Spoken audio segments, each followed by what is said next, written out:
past 6 on Thursday the 14th. We are in number 462. About 4,000. What, 3 years? 3 years to get you. 1,500, probably was 2,000 videos. Over 3,000 pictures. 12 million views. These being the vehicles. They're worse than this.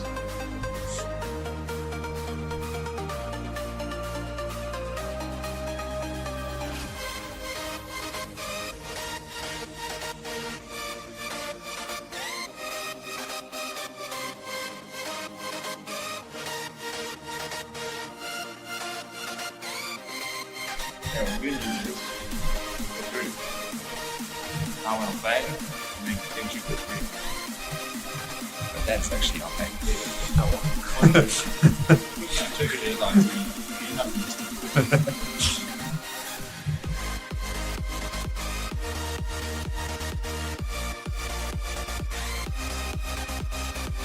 See how it's like.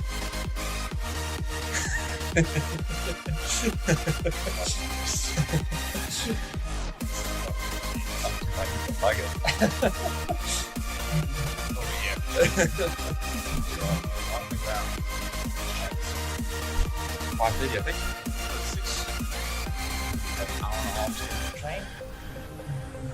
Bit of a rush. One other to the transport strike.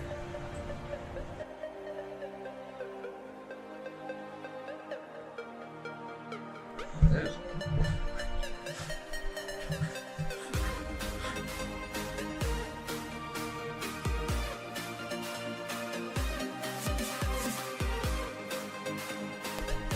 and we're having a size super dry. So 10 euros. How much beer?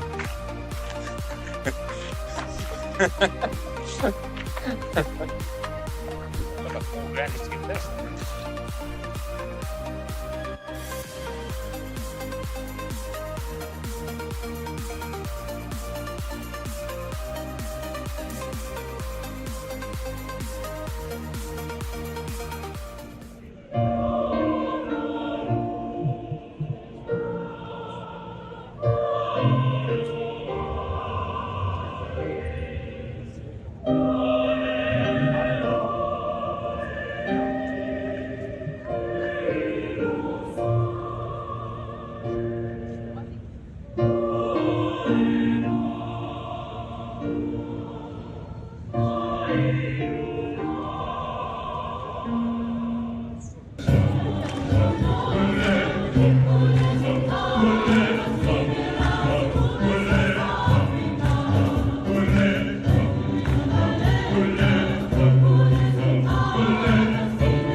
Right, hello and welcome back to the channel. It is day 2 in Bordeaux, and I'm at the tram station where you can see a couple of Chile fans there, about to head to the stadium for our first match of the tournament. Seen a lot of South Africans here, a lot of, well, I mean, we're just on the tram now and there's just Afrikaans everywhere. There's English, which is the main thing, which is very cool to see. But yeah, South versus Chile kick off at 3 o'clock, which is in about 4 hours time. It's about 12 o'clock, so yeah, we're about to head to the stadium now, do a couple of interviews, go and see a lot of South African fans, get some interviews with some of the Chilean fans, Samoan fans who are out in their colours. Personally, might actually go get a Chile shirt as well. But yeah, stay tuned for my first match day vlog of the tournament.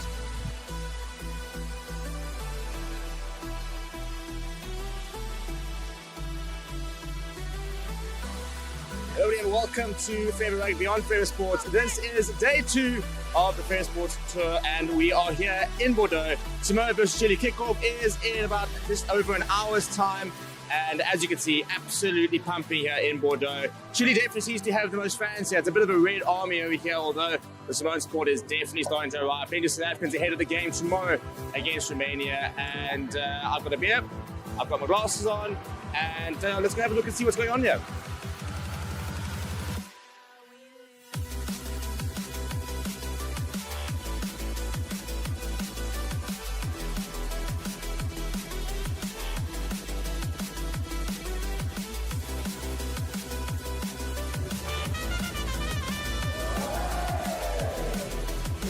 Other guys still are checking here, sitting here at the photography stand, and yeah, I'm busy watching Chile warm in front of me. Very cool warm jerseys, by the way.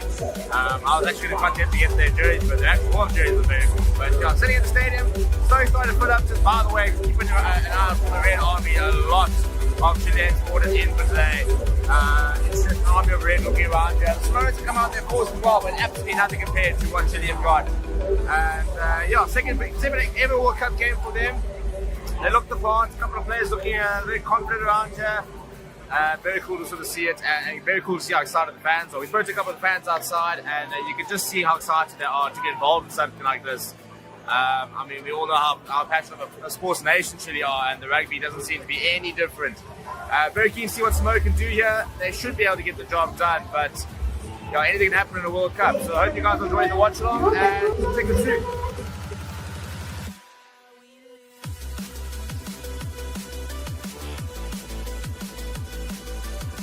Okay, and that is game one. Lots of fight in Chile. Fan favorite teams, they're absolutely brilliant side. From a people perspective, I mean, I've just left about 25 minutes after the game, half an hour after the game.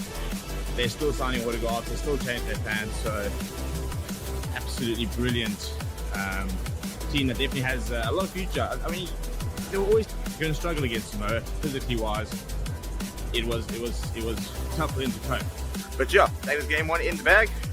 Gonna go walk around the village a little bit, see if there's anything. I might get myself a shitty shirt, actually, the way things are going, and then head on home for a watch along before hopefully hitting the streets of Bordeaux later.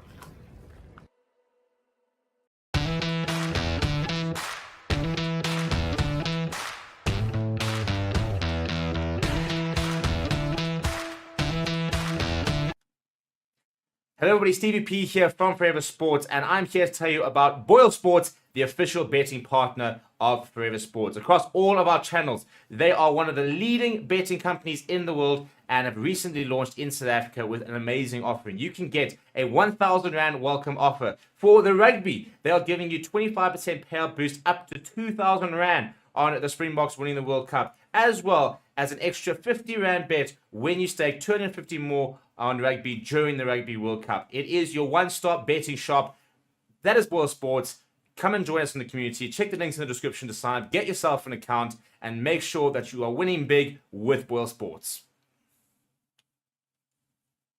All right, we're outside Bordeaux. There is an hour until kickoff, and you can see it's an absolute sea of green over here. Yeah, and the plan is we're just going to head into the depths of Springbok supporters, chat with a few people, and see what's going on. So let's go and see. Basically, this is what it looks like to be here at Bordeaux. Let's go have a look and find some people to chat to and stuff. And yeah, I mean, as you can sort of see, we're talking about a sea of green. There's Springbok fans on fans on fans on fans on fans. We're going to be asking a few people for some score predictions and just try and find out how many people are actually here from South Africa and stuff, the travellers. So we're going to walk around and we're going to have a look. Hello everybody, hello, how are you? How are you? Good. Steve. Hi, Wayne. Very nice to meet you. Hi, Steve. Gentlemen, how are you? Good. Welcome. Where are you guys from? Africa. So Johannesburg. Johannesburg. Yeah. Hi, how are you? I'm good, and you? Good. Please introduce yourself. Tell us where you're from. I'm Anita, and I'm from Port Elizabeth in South Africa. Kom here gedaan, yeah. There we go. We've ticked Sorry, off. that one. Yeah.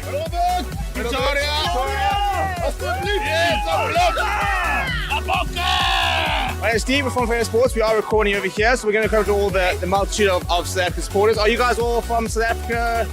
No, you are over here. 50-50. Who's got load shedding when they get back? Okay, I want to go stand with you guys. This is my load shedding buddies here. What's impressive, if you ask me, is the fact we've got so many people actually from South Africa bringing the rand over here. We never thought our currency would get this far, but so far so good. No ways! How you, mate? Hello, Ross. How are you? Yeah, very well. Like So this is how small of a world it is. Went to varsity with this man who, as you can see, is looking phenomenal. Who dressed you today? So we're here with a bunch of, there's 11 of us. We call ourselves Bokval. Bokval. So it's like a Stokval. So we've been saving up for 4 years. And now eventually we're here. Joining the Sea of Green, where are you guys from? Durban originally. Durban, yeah. I'm Durban as well. Durban, okay, shame. Sorry to hear that. We've got a couple of Durbanites here. I'm from Joburg, so no, we appreciate your work. We have to go on holiday somewhere. Perfect. Yeah, that's true. So you said originally, where are we now? London. Right. London. But still sports South Africa, still South Africa Always, through. always. Springboks forever. There we go. And is this your first game for the World Cup? No, 2. Yesterday was it? Samoa versus Chile game. Oh, there we go. What did we think about yesterday?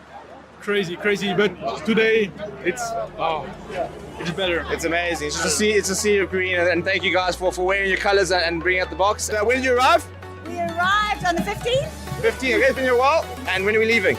We are leaving on the 25th, so we're watching the Ireland Ireland game. game. All right, cool. We'll see you there. Right, Romania today. Give me a score prediction. I am going to say 66. At least 80 points. At least 80 points. In the game or for us particularly specific? Okay, 80. Yeah, right. Yeah, we have to match the Irish. They did 82, I think. 70. That's along those lines. Yeah. So, well, if you get 80 points, I'll get a bonus point. So. Let's aim for 80. Do you think Romania scored today? Oh, yes. I think so. To be fair, I think everyone here probably wants them to score actually. They've got to at least get a bonus. Yeah, That cool. just make it feel good for a while. Oh, there we go. Score prediction for today. Score prediction on my SUPERBRU, I went Boks by 70. But I'm going to change that because I think the Boks are going to go 55. 55. We're going to be celebrating a lot of tries. A lot of tries will be celebrated. You got to tries, more tries. Does Romania have a chance? All the tries, eh? 100 out of 0. 100 0, okay. You reckon? 11 tries. We need more than 11 tries. We're gonna go past Kevin. I want 80 points. What do you reckon? I like barely double digits, so 10 tries. 10 tries. 10 But tries. I think just for the spirit of the game, it wouldn't hurt if Romania could score. They've got so much supporters here. Yeah, I think to be fair, I think we all want them to score 8 tries. Cross the line, Yeah, you know, it's fine. we do. 80-10. 80-10. Yeah, nothing less than 60, buddy. Nothing less than 60. 24-13. Not going to be a popular man later. Right, so 10-11 tries so far is the call. And I bumped a couple of Romanian fans over here. Love the jersey, first of all. How are we? Yeah, come here. Yeah, come on here. We want everybody here. We got everybody in here.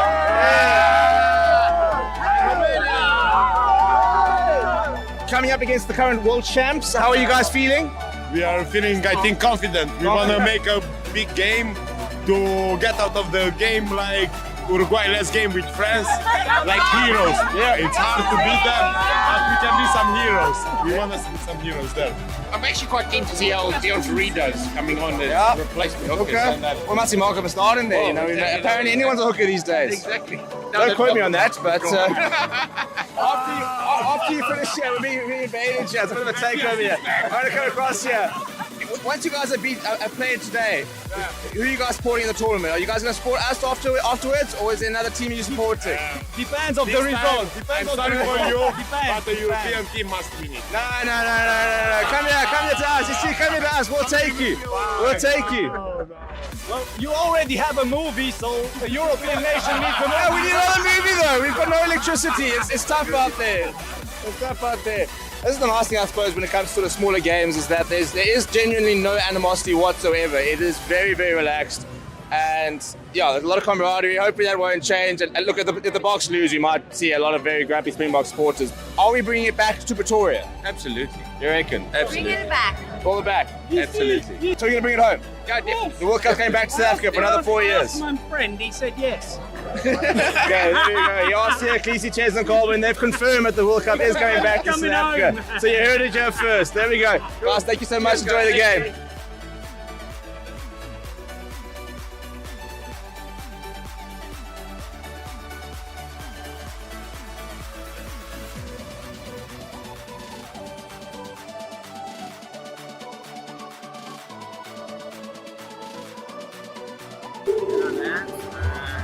the lineup, and we all laugh at James, who in red is down. And he's back at there he is. Look at him. Look at him. Let's get the rank cover ready. Unlucky way.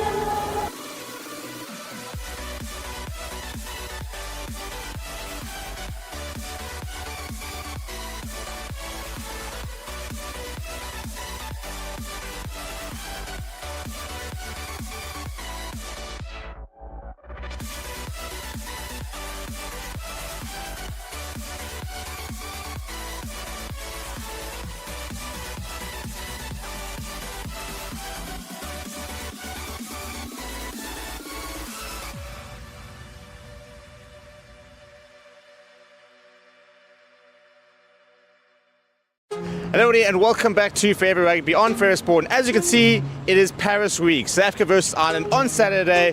Welcome to week 2 of the tour, the first official tour long week. We're in Bordeaux, we're now in Paris. We've got 4 days of build-up. The Springbok announcement is actually tonight. And come here, join us, subscribe to the channel, and let's go see Paris, shall we?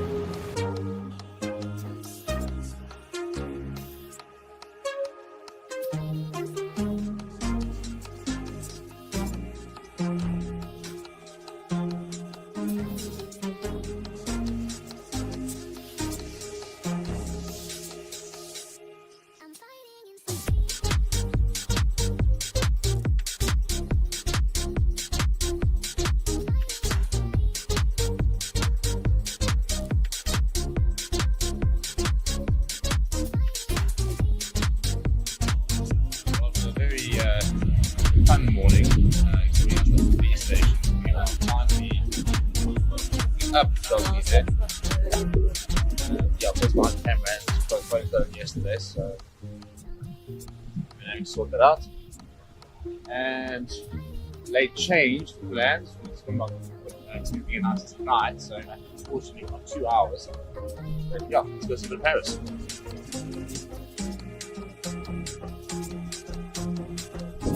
Roads across the street. It's going to blow our entire holiday budget on like a quarter of a watch. I reckon if we sold all our camera equipment, we might be able to buy like a strap. This is my official audition to become a Nike athlete. By that, I'm just visiting the store. And this is why we are here. Get the full selection of our stuff.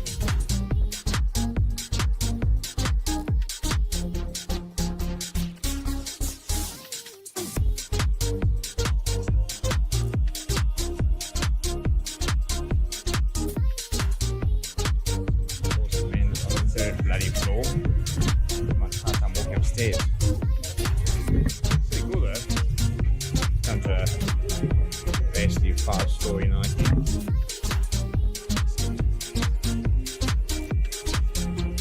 This is where it gets dangerous. See French jerseys. I'm seeing lots of different jerseys. I'm seeing a lot of Euros.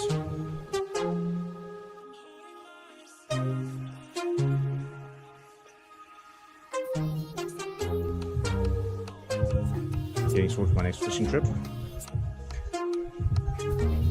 Look, arrived at home going to Loftus in my khaki Air Jordan jacket.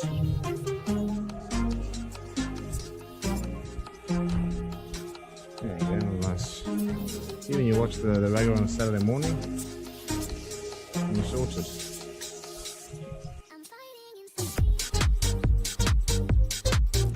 Alright. Let's go see the option film, shall we?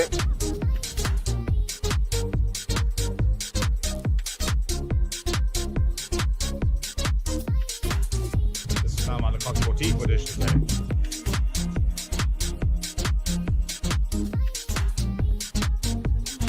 Now it's all the rugby stuff.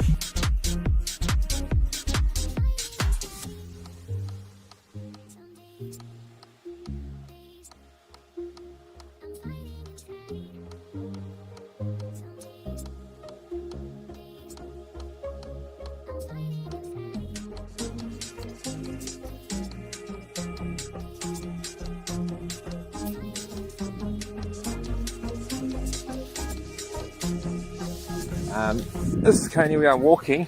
As you can see, I'm actually just taking a stroll literally through the French countryside to go and report on the Box tourist-based press conference. No public transport out here apart from a bus that doesn't go the right way. So having to give it a bit of a leg, I tried to ask a couple of French people for a lift, and both, two ladies and a guy, all three of them shook their heads and said no anglais and drove off. So clocking in some steps. It's a half an hour walk to the press conference. Yes, I do have the camera and tripod and mics on my back, so this is going to be lots of fun. I realise the train's coming on the wrong side. Hello and welcome to Forever Sports. My name is Reese. I'll be talking to you a little bit today about one of our channel partners, BITDEFENDER. BITDEFENDER is a global leader in cyber security. BITDEFENDER is committed to defending people all around the globe against cyber attacks, as well as to transform people's digital experiences. In the next 6 months, Forever Sports will be covering major tournaments such as the Rugby Championship, the Premier League, the remainder of the Formula 1 season, as well as embarking on the biggest Rugby World Cup YouTube campaign ever. To ensure that these are all a success, it is imperative that the Forever Sports channels and platforms remain uncompromised. And with BITDEFENDER, we can be assured that our cybersecurity needs are being taken care of. To read more on BITDEFENDER, please be sure to check the links in the description of our video. Once again, thank you very much to our partner, BITDEFENDER, for joining the channel. I've been Reese here on Forever Sports. Thank you very much. Hello everybody, Stevie P here from Forever Sports, and I'm here to tell you about BOYLESPORTS, the official betting partner of Forever Sports. Across all of our channels, they are one of the leading betting companies in the world and have recently launched in South Africa with an amazing offering. You can get a 1,000 Rand welcome offer. For the rugby, they are giving you 25% payout boost up to 2,000 Rand on the Springboks winning the World Cup, as well as an extra 50 Rand bet when you stake 250 more on rugby during the Rugby World Cup. It is your one-stop betting shop. That is BOYLESPORTS. Come and join us in the community. Check the links in the description to sign up, get yourself an account, and make sure that you are winning big with BOYLESPORTS.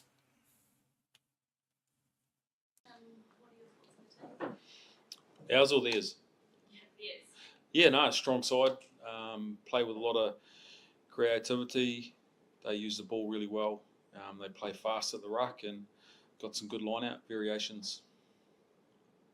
Does that make them a tricky team to prepare for in terms of when you're doing your analysis? Oh, look at like any test match.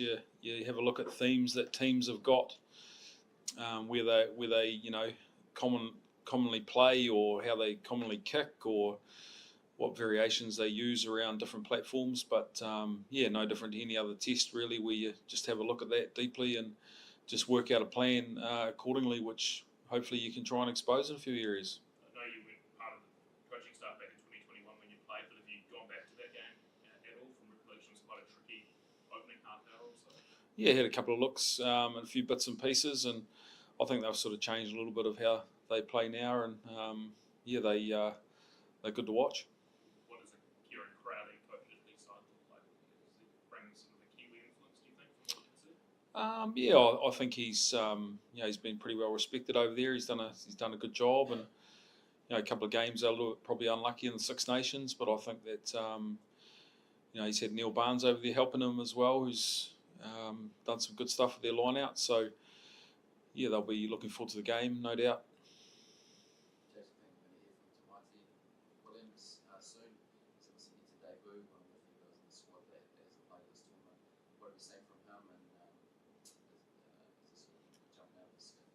He's been training incredibly well. He's ready. He's been putting the work in off the grass as well as on it. He's been learning a lot from the experienced props, I guess, and yeah, with Gruder obviously being out, it's no secret he's going to get a crack, isn't it? Just what the mix will be, but yeah, looking forward to him putting into place what he's been working hard at training, really.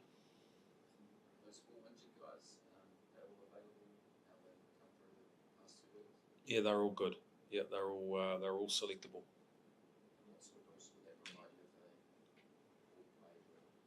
Yeah, no, it will do. Look, they they've been playing good rugby up until their injuries. Like all of them in their own little unique ways. So it'd be great to have a full contingent if we get through tomorrow well at training, and they'll all become available. Yeah. Talked a bit to Scott McLeod yesterday about what he thought of the Ireland South Africa game as sports coach. What did you notice about the kind of performances both teams put in? Yeah, I thought it was a great contest. Extremely physical, pretty pretty accurate, really well officiated, and I thought both teams, played well. I thought Ireland showed a lot of resilience. Losing 6 lineouts didn't affect them; they just got on with it. Saw some similar things when they played Scotland, and they had a bit of adversity too. So, with losing their hookers and that, so I think they showed a little bit of mental resilience, and yeah, it was a good contest. But I only watched it just briefly, and eyes on Italy. What is it for you, young forward, props in particular, and you don't have a lot of international experience? How well do you think Super Rugby is prepared to scrummage at international level? Yep, yeah, good question. I think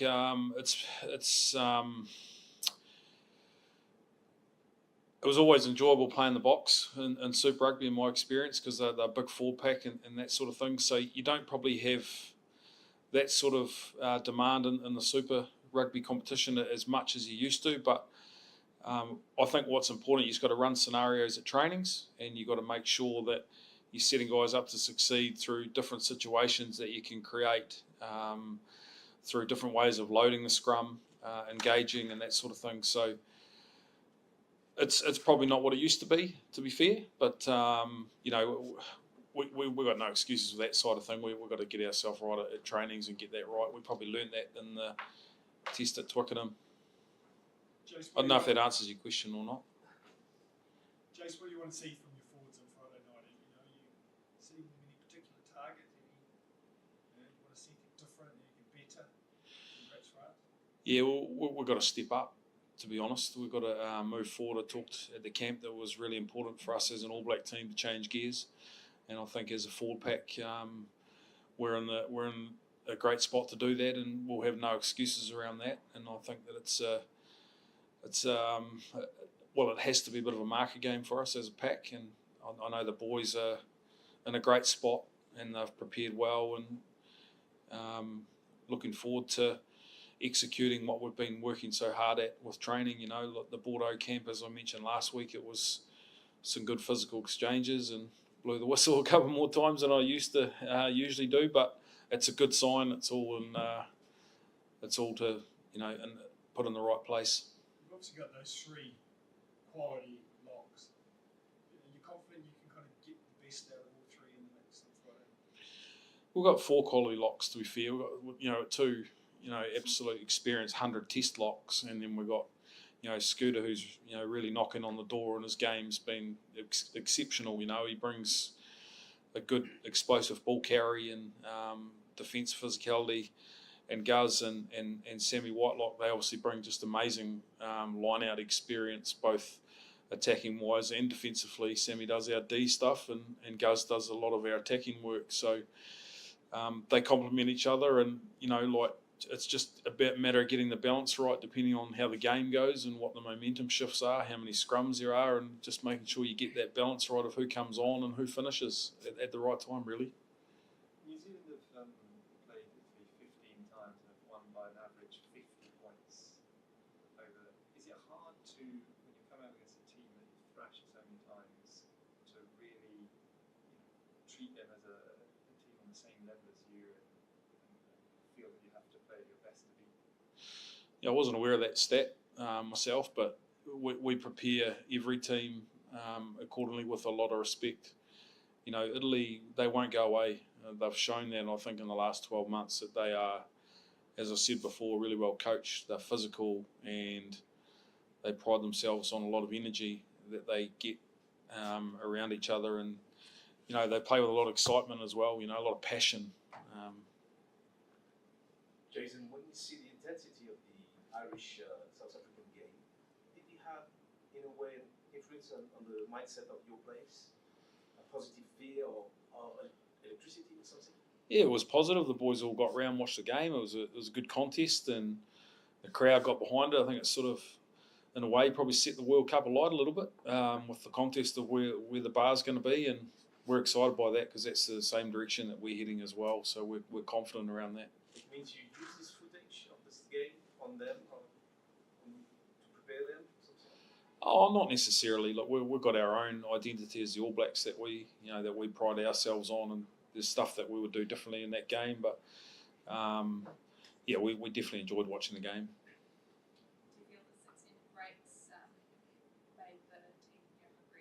Sorry, I just missed the start of that. That's all right.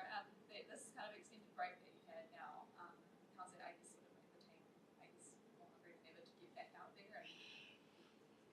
Yeah, we are. Look, as I said, we've been competing really well at training. The boys have been getting right amongst the physical exchanges where we've needed to, and run some good scenarios. So just ready to play a bit of footy now, and had a week to sort of freshen up. It wasn't so much a break where we stopped. We kept working and had the balance right of the downtime. I feel we've done that really well, and looking forward to a good head out tomorrow at training. It's our most physical day usually, and then captain's run and we're into it. So the boys are ready, and we've got no excuses. We can't wait. Do you think forward much to next week now? Obviously quite a fairly quick turnaround from having a bigger break. Do you thought much about that yet, or are you just sort of focusing on this game? Oh, it simmers away in the background as a coaching group, but nothing for the boys. We just full steam ahead on Italy. Hey Dan, Jace. G'day, George. How's our Tuesday front row clinics going? Yeah, they're good. The boys had a couple of different scenarios thrown at them this week, which was good. Are you available, or? I've got my boots in my bag. Let's give it a call, bros. Yeah, no. The boys have done some good work, mate. There's always a good bit of banter there. They're chipping away nicely. Is that your only question, mate? Come on, mate.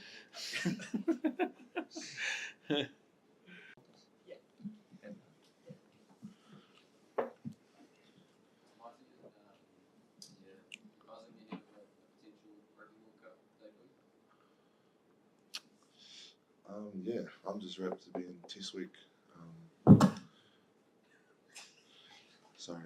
We had a good week last week in Bordeaux. Connected really well, trained really hard. So I'm just happy to be in a Test week, and whatever my role is to prepare well. So yeah, can't wait. What types of rugby is soaked in the occasion and enjoyed being here? I imagine it's something at this stage you always wanted to perform on as a kid growing up. Yeah, I haven't watched too much rugby, to be honest. I've been walking the streets of Lyon and Bordeaux, and we're in Toulouse as well, so it's my first time in France. It's been fun just eating some of the food and exploring around, but yeah, it's time to go to work now, and we're here for a reason. So like you said, it's a dream to play for the All Blacks, but to play the World Cup is it's another dream. So yeah, looking forward to it. What have your couple of appearances so far for the All Blacks told you about what Test matches are like, and perhaps the lift from Super Rugby? Oh, it's massive, man. The atmosphere is crazy here. The training is a lot harder as well. Yeah, the body's a bit sore after training, and just the speed of the game, the caliber of people you're playing every week is different to me, because I've only played against New Zealand and Australian teams. So to play people that I haven't played before is a new challenge for me, and yeah, I'm enjoying it. Different type of rugby as well, so it's been fun. Yeah. Do you feel you learn, playing South Africa a few weeks back, about playing different types of rugby and body shapes and various things when you play against them? Yeah, I learn a lot. Just a different style of rugby, very hard, brute force, I'd say. So it's a good challenge, and yeah, I really embrace playing the Springboks. What do you expect from the Italy pack? They're passionate men. actually grew up watching a bit of Italy when I was a kid as well. So just what I've been told from the older boys is they're passionate, they're tough, especially around the set piece. They pride themselves in their areas, in their country. So yeah. Alright, you talked about the enhancing the rhythm a lot at international level. Does it mean you had to adapt for the recovery process? You needed more time? Oh yeah, I'm in the ice bath twice a day, sauna twice a day. But it's just from the older boys. They tell me, because I'm not too sure what to expect. And they tell me, know your recovery because you're going to be sore in the next few weeks. So I think it's trying to get ahead now. So when the pressure does come on, the body's good to go. What's your body telling you? Sleep. Sleep at the moment, eh? But nah, it's ready to go. Cody, I'm from Italy, first of all. Everybody's talking about our team and the passion we put on the forward and set pieces and so on. While the thing is that we have totally changed this approach, at least since Kieran came, or at least since the Six Nations in 2021. As far as you've seen, is this Italy side the best ever and the most competitive one? And are you treating us as a real threat or just a potential one? Too many questions, I don't know, but... I'll start with the last question. Was that working? I'll start with the last question. Yeah, I think everyone's a threat in this World Cup, and given that it's a must-win, definitely a massive threat. In saying that, we're putting in a lot of work, and you know, we still want to win, obviously, and confident in the work that we've put in. I think since Kieran's been involved with Italy, then yeah, they're the best Italian side I've ever seen, and I think that's a byproduct of the coaching and also the players that have come through Italy of late, and then just how competitive the Six Nations has been over the last few years. It always has been, but in terms of Northern and Southern Hemisphere rugby, it's a real high standard, and Italy has benefited from that, and they should be confident in their ability because they're a great team, and we're definitely not taking them lightly because we know what they can do. We've seen it in clips in previous games, so it's going to be an exciting challenge. The Italians are very fast in the rucks. What changed for you in terms of physically preparing this kind of battle on the ruck area? Well, it starts up front first. We know they, like we said, they pride themselves on set piece. They win the ball, and they want to play fast. And when they can, they want to try and beat you with speed and skill. That's what another thing Italy's really picked up is their skill sets. So with that, yeah, they've got a really fast ruck. I think it's the fastest in Tier 1 test team. So. You know, we don't slow that down, it'll be a tough day, and that's just the reality of it. Like, we've got to match them physically, if not better than, and then, slow their ball down. Cody, you talk about this respect you have for Italy, and that's well learned by them, but is it important that you guys, as you look for this kind of bit of rhythm and confidence and everything in this back half of the pool play, is it important you guys go with confidence to this game, you know, looking to stamp your mark on this contest? Yeah, definitely. I think there's been a lot of edge at training. I think Jace mentioned that, and that's on the back of the reality that we live in at the moment. We know how big this game is, and in saying that, the preparation has been awesome, and we can be really confident in what we've done the last, I suppose, 7-8 days. So, you know, I'm expecting a good performance from everyone as a team and individually, so, yeah. We heard about this kind of edge amongst the big boys in Bordeaux, and there was a bit of pushing and shoving and whatever. Is it, in your experience, is that usually a good sign? Yeah, it's always the same old faces, but it's usually a good sign. I think, yeah, there's good niggle and then over the top niggle, and I think we've had a bit of both at times. But old mate next to me got stuck into a little bit of it himself, so I suppose that's a good sign. You know, you got a young first year All Black that's willing to put his hand up and get stuck in, and he's not afraid of it. That's a good sign in itself, I think. Italy have a couple of New Zealanders in their team. Do you know much about them?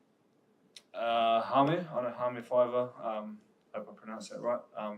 Yeah, I believe I've played against him. I've known him since club level before professional rugby. Yeah, and then he played for the Hurricanes last year. Well, this season, sorry, I believe. So yeah, I've known him for a while, and then I think is it the number 8? Yeah, the number 8. I don't know him much, but yeah, I've seen clips, and I know he's a good player. So I was joking the other day that they might try and face up to you with their own haka themselves. Is that something you've ever come across, or theoretically, if that did happen, how would you react to that? If they want to do the haka, then it's pretty cool. But yeah, they're representing Italy, so it's they're not representing New Zealand. But if they wanted to do that because that's where they're from, then by all means. All good. Thanks, boys. Why do you looking quite lean and quite trim, Russ? What's that come down to, man? What have you been up to, bro? Since Super Rugby, you're looking like a snack can. Thanks, mate. It means a lot coming from you. Training with the guy next to me. Straight after Super, we went straight into camps, and for me, a lot was around my eating. I think I touched on it a few weeks ago. For me to keep up, I have to be a bit lighter than what I usually am in Super Rugby. Like I said, the game's a lot faster, so a few less Big Macs and a bit more smoothies. So. And for a big boy, man, you've got probably one of the best skill sets for a front rower. Elegant on your feet, the way you move, your skills, unreal. Where does that come from? Definitely my mother. My dad would say it's from him, but it's definitely not. But I played a lot of sports growing up, a lot of different sports, and I guess a bit of basketball, volleyball, they're pretty good for the skill sets, yeah. Thanks, mate. Thanks, team. Thank you. Thanks.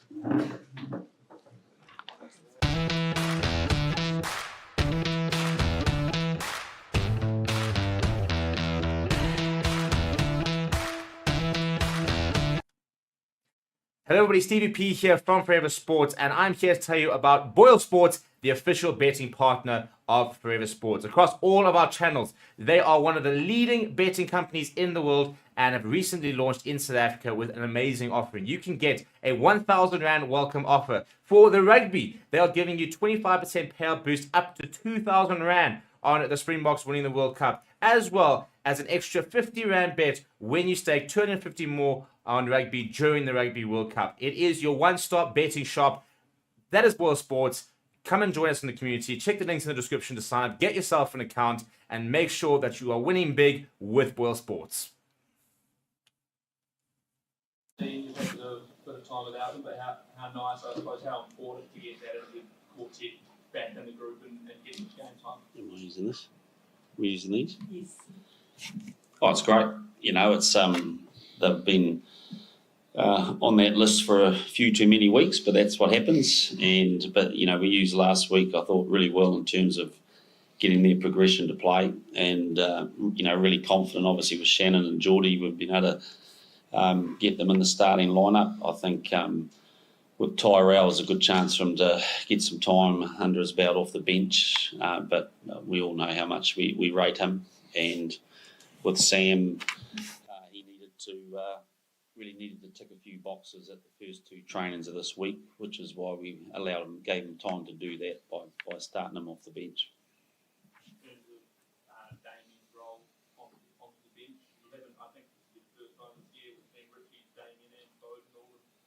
23. What's You sure it's the first? is it? Oh, you have a little thing.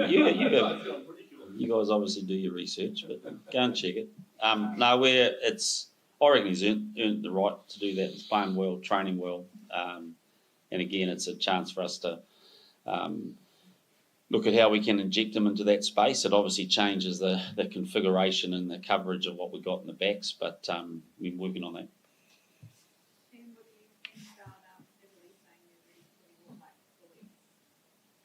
Ready for the what, sorry? Bullies. What was the Italian word they used? We didn't use that word. Yeah. We didn't. No, well, I haven't heard the word bullies from the Italians.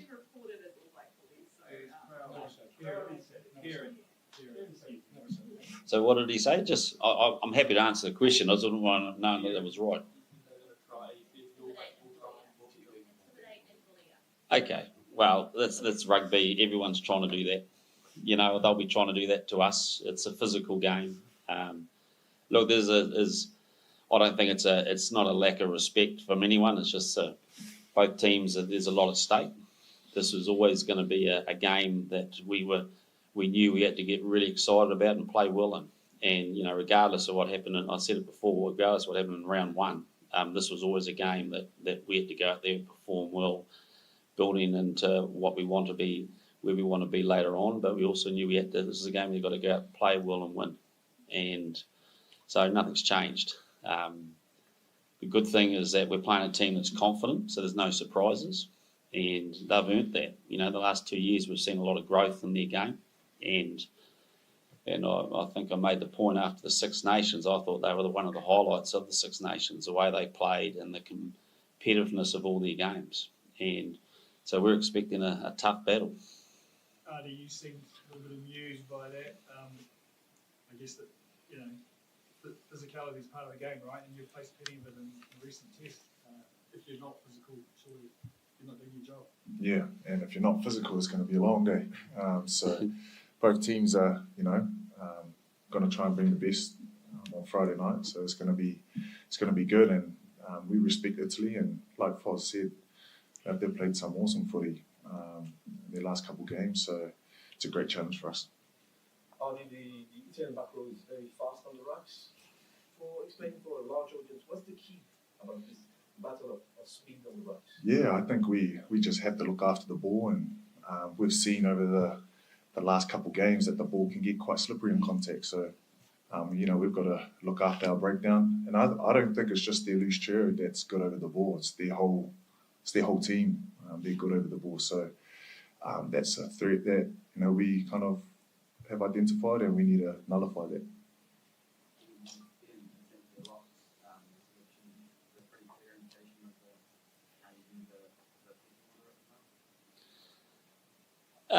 It's the order that we have for this game. I won't commit to saying it's the absolute pecking order, but we just feel that right now it's the right one for this game. I think we've got 4 locks who we're pretty happy with their form. We've got Brody, who's been obviously coming back from injuries, missed a bit of rugby, played a little bit in that France game. And Namibia got 55 minutes, so we really feel he needs more time. So it's a look at that, and let's see what happens the next week or so. Speaking of pecking orders or not, what have Dane and Cameron showed you to win this possibility? Played well, trained well. We've been really impressed with Colsey. He's you know, he's leading really well on the training park. I think when he's been playing well, and we just believe that composure later in the game is going to be good for us. And, you know, lots made of Colsey and his fiery attitudes and all that, but he brings a lot of composure to this group because he's passionate, he talks well, and he's been doing that. So, look, I've said it all along, we've got 3 hookers that we're happy to start all 3 of them and happy for all 3 to go on the bench. We just feel for this game, and you know, we're expecting a lot of emotion out there, and to have the likes of Dane and the 2 Sams on the bench to come off and to bring a slightly level-headed approach in that last part is going to be important for us. As with Cam, I think he's played his way into that spot. Ian, do the high stakes of this game, we all know what they are, does that sort of take the romance out of it? I.e., Sam Whitelock, he breaks Richie McCall's record. It would have been obviously nice to start him, but he's on the bench. He plays that role, has played that role well for you this year. Yeah, I don't think it takes the romance out of it. I just think that, and this is a credit to Sam, he's making every game, he's achieving something new at the moment. You know, like he equalled a record last week. He's going to beat it this week.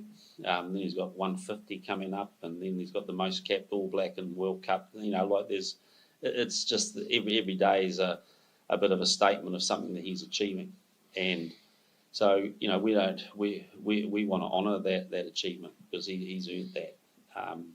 But I felt like as a team, you know, we talked a lot about it last week before the Namibian game. We respect that. We respect but we'll do all our celebration of that achievement after this game. Right now, I think what the team needs to achieve is bigger than the individual. But wow, it's very much on our mind, and it's a very special occasion. Talk about England's growth. Can you really think they can be a danger given the stats and history between the two teams? Well, history means nothing, really. I mean, history is yesterday's newspaper, isn't it? It's not tomorrow's. And so what we've seen is that we can only go on. We try to prepare for our team opponent playing us at their best. And what we've seen them, you know, leading France into the last 10 minutes of a Six Nations game. We've seen them pushing Ireland right to the end. So if you look at through their recent form, they're playing well. And that's the Italy that we expect to turn up. And we've got to make sure that we're really clear on that. You know, looking back to history, the last 20 or 30 years doesn't really mean a lot come Friday.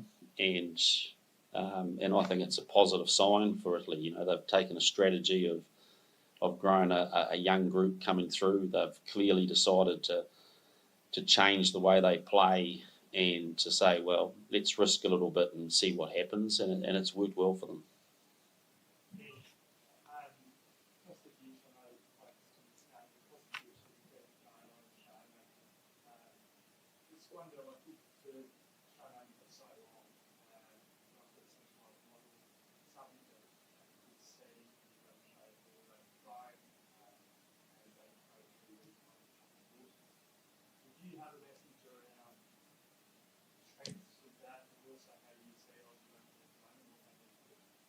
No, I'm void of messages when it comes to boards and stuff like that. So, look, that's sort of question I'm happy to comment on afterwards. But, you know, right now we've got enough on our plate. World Cups are pressure points in a whole lot of areas, aren't they? And people get emotive and they try to solve everyone's problems. I've learned that a little bit of fresh air is actually not a bad thing. Everyone can breathe a little bit. You know, there's... most teams are only a couple of good performances away from everyone flipping over and loving the structure and the setup. So they've got some good people I know in that group, and I'm sure they're working hard to get that. Can you explain what Shannon brings to the group and what else he's been missing by the absence? Oh, look, I won't say what we've been missing with his absence, but I will talk about Shannon. You know, like he's clearly... He's been challenged on the role of a sixth this year. You know, I think he's been there a few years. We've challenged him through the Rugby Championship and really been delighted with he's brought in many ways a simplicity to his game. He's just focusing really on his, you know, the quality of his ball carry, the quality of his tackle and his connections with the likes of Artie and Sam and now Dalton this week. And to me, he's just improved his work rate and improved his quality in those two areas, and that's all we want out of him for Friday. What sort of the playing group get when you bring a guy like Sam Payne back into the 23? I suppose both from a playing perspective and a leadership perspective. Yeah, it's massive. You know, just as you know, the last couple of weeks he's kind of been on the sidelines of trainings, and you do realise how much of a presence he has when he is in. He's running alongside you. So, like Coach said, it's awesome having Sammy back and for him to come on and bring that calmness and that coolness and that leadership will be hugely important for us. Jason said yesterday that he wants the All Black forwards to lay down a marker for this World Cup to go to another level. You really have. Do you feel that collective kind of responsibility and challenge? Yeah, 100%. Every game we're always trying to lay a marker for us as a pack, and we lay the foundations and we allow our backs to do what they do. So we're always on the edge of our seats and trying to challenge each other, challenge ourselves to be better. Do you feel inspired by what? I know you don't take inspiration from other teams necessarily, but Ireland and South Africa, a great forward battle, wonderful contest. As players, do you feel inspired watching that? Yeah, it's kind of one of the first games I've watched other teams play, and it was actually nice to enjoy it and see that. And yeah, we all know, that's the level, and hopefully, we can match that. One more.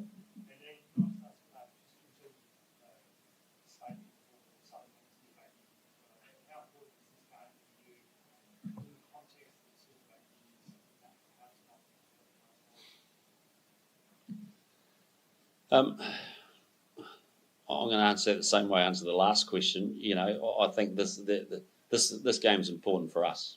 This is international rugby, not Super Rugby, and that's what World Cups are about. So, I don't want to get into philosophising how important the structure is and all that sort of stuff. For us as a New Zealand team, as an All Black team, this World Cup's just about us performing and to a no excuse mode, and just making sure that we play the way we want to play, and we're preparing well for that, and so we're a simple bunch.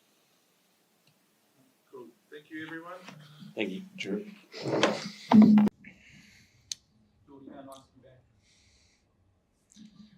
Yeah, it is nice. Been out for a little while now, but just grateful to get an opportunity again with the body coming right. So big challenge. So it's been a good week. Frustrated a few weeks trying to get that knee back to full strength? Yeah, of course. I've been lucky enough over the course of my career to not miss too much footy, and had an injury-free year. And so for something little to pop up at this time of the year, it's frustrating, but also grateful to be back in the middle of ball play, coming up against a good Italy side. So, very grateful. Just on the back of that, Italy very much seem a bit of a team on the rise. What have you seen from them, I suppose, over the past couple of years, and what sort of challenge do they present on Friday? Yeah, Italy are a great team. They beat Australia, I think, last year it was, and they've been real competitive in the Six Nations. They're a team that uses the ball a lot. They've got no fear, and Kieran Crowley's doing a great job with them. So, they're a team who have some great attacking structures, and they've kept us busy this week for sure. So, looking forward to it. You know Kieran much as a Taranaki lad, Geordie? I do, yeah. Our neighbouring farmers with the Crowleys, Alan and Susan Crowley, which is Kieran's brother. So we've got great family ties with the Crowleys. What kind of rugby do you expect them to play with Kieran coaching? Yeah, they'll be very passionate as Italians, but one thing we've seen in the past few years, they don't give up. They stay in games for long periods of time. A lot of the Six Nation games they've been up at half time. And they've stayed in it for a very long time as well. So they use the ball a lot, which I said before, they run and kick from their own goal line, so we're going to be on all game. Rico, is it good to have the big boy back on the inside channel? We'll see Friday, but look, obviously it's awesome to have him back, and I think we've formed a pretty good combo in the past, and sort of these last couple of weeks, just about him getting his body right, and training's gone real smooth this weekend. It's just going to be exciting to see him back in the World Cup again. From your mindset, could you just talk through how you see the extent of the challenge this weekend? Obviously, what hangs over this fixture, potential advancement or not? Yeah, look, I think I'm not focused on the outcome as such. It's probably not as prominent as the performance that we're after. I think, the way we've trained and sort of that bye week put us in good stead, sort of rolling off the learnings from that French game into Namibia. We've built real nicely, and we've put new things in place, different things in place, and I think the performance is what we're going to be focused on. And if we get that right, then the outcome, we're confident will take care of it in itself. Rico, some players can get a little bit antsy when they're injured. What's Jordy been like over the last few years? Very antsy. They do get antsy. Yep. But no, he's been all good. Obviously helping the backs out quite a bit. Where he can't sort of be in the training as such, he's helping our 12s, he's helping our back three. It's a bit of a defense wizard these days, and he's even helped me out as early as this morning. So look, his input's been second to none, not only on the field but off it as well. Good on you, mate. Jordy, how about fibers coming off the beach for Italy? You've been able to share some info for the forwards about how that might play out when you play for you in Super this year? Yeah, Hami was awesome for us this year. Not often you get an injury replacement guy coming for Super Rugby that's a test player, and I'm stoked to see Hami back. And also Toa Halafi, he used to be at Taranaki Bulls a few years back, and now he's on the bench for Italy. He's played the last few years, and he's a dynamic loose forward. So yeah, a couple of Kiwi connections there. Jordy, Italy's got two Mission Impossible. It's wrong to say that maybe France is less impossible than this one. What was the question, sorry? Italy's got two Mission Impossible, you and France. Is it wrong to say that maybe France is a bit less impossible than playing against New Zealand? They can interpret it the way they want, but if they need to know something we've treated this week, and Italy with the utmost respect, we understand that we have to win against Italy, and that's the bottom line. And they're an improved side, and we see them as a genuine threat. They've got great attacking shape, and there's quality players across the board. So, and yeah, they're well coached. So it's not going to be easy. Jordy, you mentioned the timing of the injury, and is it something you're going to have to manage throughout the tournament, or is it sort of? He's good to go, brother. Firing. Hopefully not. I think hopefully it's behind me now, but uncertainty of footy and what's ahead. Rico, how would you describe the confidence levels in the All Blacks at the moment? Obviously, you've had a couple of kind of setbacks just before World Cup and the first game, but you've had a confidence run. How would you describe your mental state? In my point of view, our mental state is real good, and our confidence doesn't waver off a loss. We knew where we went wrong, and that's sort of the exciting part that we get as All Blacks, is we get a chance to rectify. And there's no bigger occasion than this Friday, so our confidence hasn't wavered, and we know how good we can be, and we're looking to show that on Friday. Jordy, RWC and Tommaso moved a bit between 10, 12, and 15 this year, which positions obviously a little about. What do you like about what they've been doing? Yeah, when you come up against like dual playmakers, obviously Gabisi's left-footed, Tommaso right.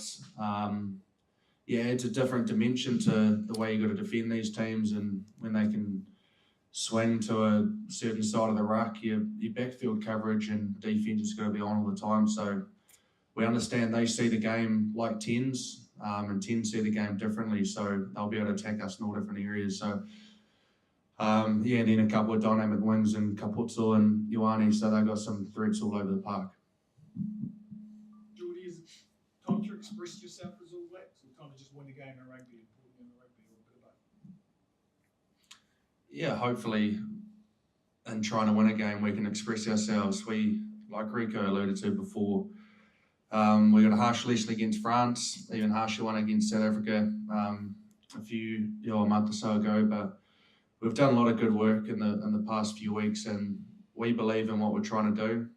Hopefully we can see a bit of that on Friday, and that's all we're looking at. So yeah, hopefully within our game you can see some individuals express themselves. That'd be nice. Rico, do you want to sort of lay down a bit of a marker here? Obviously, we talk about the Ireland South Africa game. France have done it. Is it time for New Zealand to now get everyone talking a little bit more about the All Blacks, or do you love the way you're a little bit under the radar? Oh, look, people can talk about all the teams they want, but at the end of the day, the performance is, we always say performance is king, and you know, we know the performances, if we get our stuff right, what we can do and what we're capable of. So you know, it's not so much making a statement game, as I touched on before. You know, we're focused solely on performance, and we know how good we are when or if we can get there right. So yeah, you guys can talk about all the teams you want. Rico, on the performance aspect of things, last game versus Namibia, you took 12 penalties, same number with France.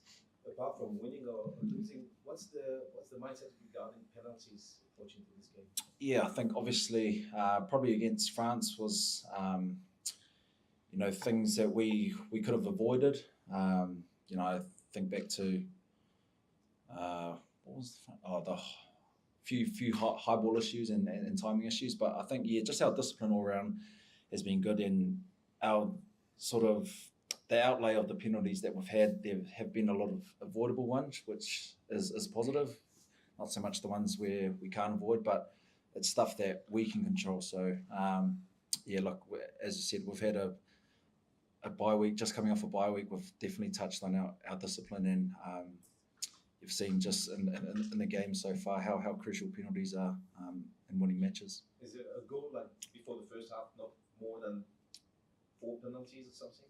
Did you fix yourself yeah, that would be pretty good if that happened, but I don't think we don't sort of plan to not get penalties. We just don't really want them. But Jordi, you've mentioned before that Italy is becoming a team that is playing attacking from everywhere. I'm not saying like a Super Rugby team, but maybe okay. Is that more suitable to you instead of a very powerful team like South Africa or one like France? I mean, it's not a Super Rugby team, but something that can help you.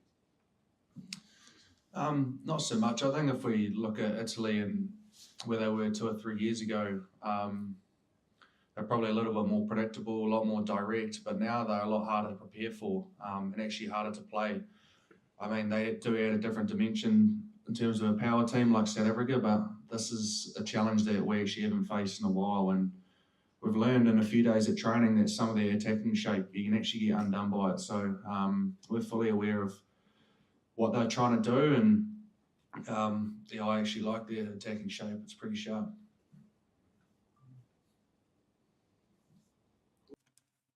Hello and welcome to Forever Sports. My name is Reese. I'll be talking to you a little bit today about one of our channel partners, BITDEFENDER.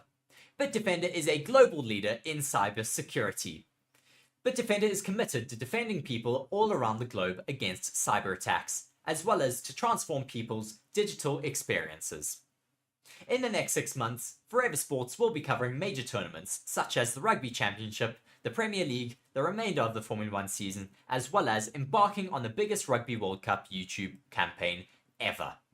To ensure that these are all a success, it is imperative that the Forever Sports channels and platforms remain uncompromised. And with BITDEFENDER, we can be assured that our cybersecurity needs are being taken care of. To read more on BITDEFENDER, please be sure to check the links in the description of our video. Once again, thank you very much to our partner, BITDEFENDER, for joining the channel. I've been Reese here on Forever Sports. Thank you very much.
that?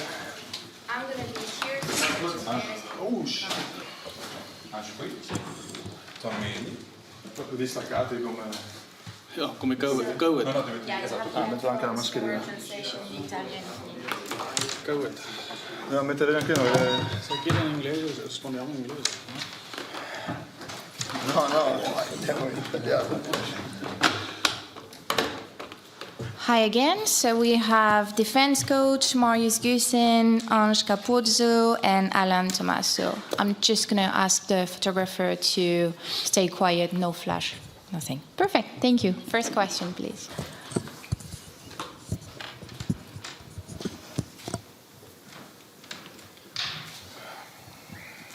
Ciao, buongiorno. Marius, secondo le statistiche siamo terzi per successo nelle uscite dai 22 metri e fra le squadre di prima fascia siamo anche la terza squadra che lo ha fatto più volte portando il pallone. Solo il Sudafrica e l'Irlanda l'hanno fatto con più frequentemente di noi. Ecco, questo approccio penso ci ha permesso di non concedere dei lanci del gioco, dei contrattacchi nella nostra metà campo da parte degli avversari, però al tempo stesso ci ha un po' esposto alla pressione del breakdown. Dove sta contro Nuova Zelanda l'equilibrio e l'approccio strategico in questo senso? Sì, ovviamente noi abbiamo la nostra maniera di giocare, però come tu dici deve sempre una bilancia di portare la palla fuori in mano o calciare la palla. Ovviamente l'ideale sarà di variare tra le due, però alla fine noi chiediamo ai ragazzi se c'è spazio per correre, corriamo. Non è, ovviamente è una cosa che la squadra adesso sanno che facciamo, così dobbiamo essere un po' più, forse un po' più intelligenti quando facciamo e quando calciamo. Next question, please.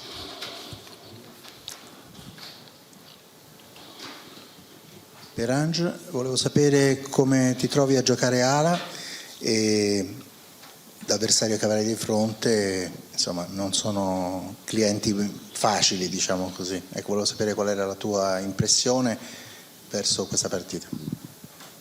Buongiorno. No, la priorità per me è di aiutare nel meglio possibile la squadra, dunque che sono ala 15 io non lo so quale posto, voglio fare il meglio per la squadra, anche per apportare le mie, come posso dire, attitudini che posso apportare, dunque no, per me cambiare niente per preparare questa partita.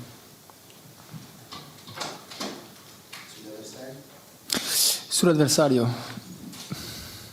tutti conoscono questa squadra, secondo me abbiamo fatto una bella preparazione e niente di più, giochiamo il nostro gioco che per me o per la squadra veramente cambia niente per domani, vogliamo giusto godere il momento e fare il meglio possibile.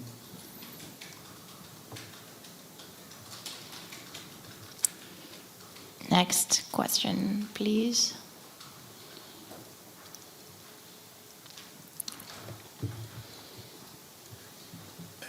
Salve.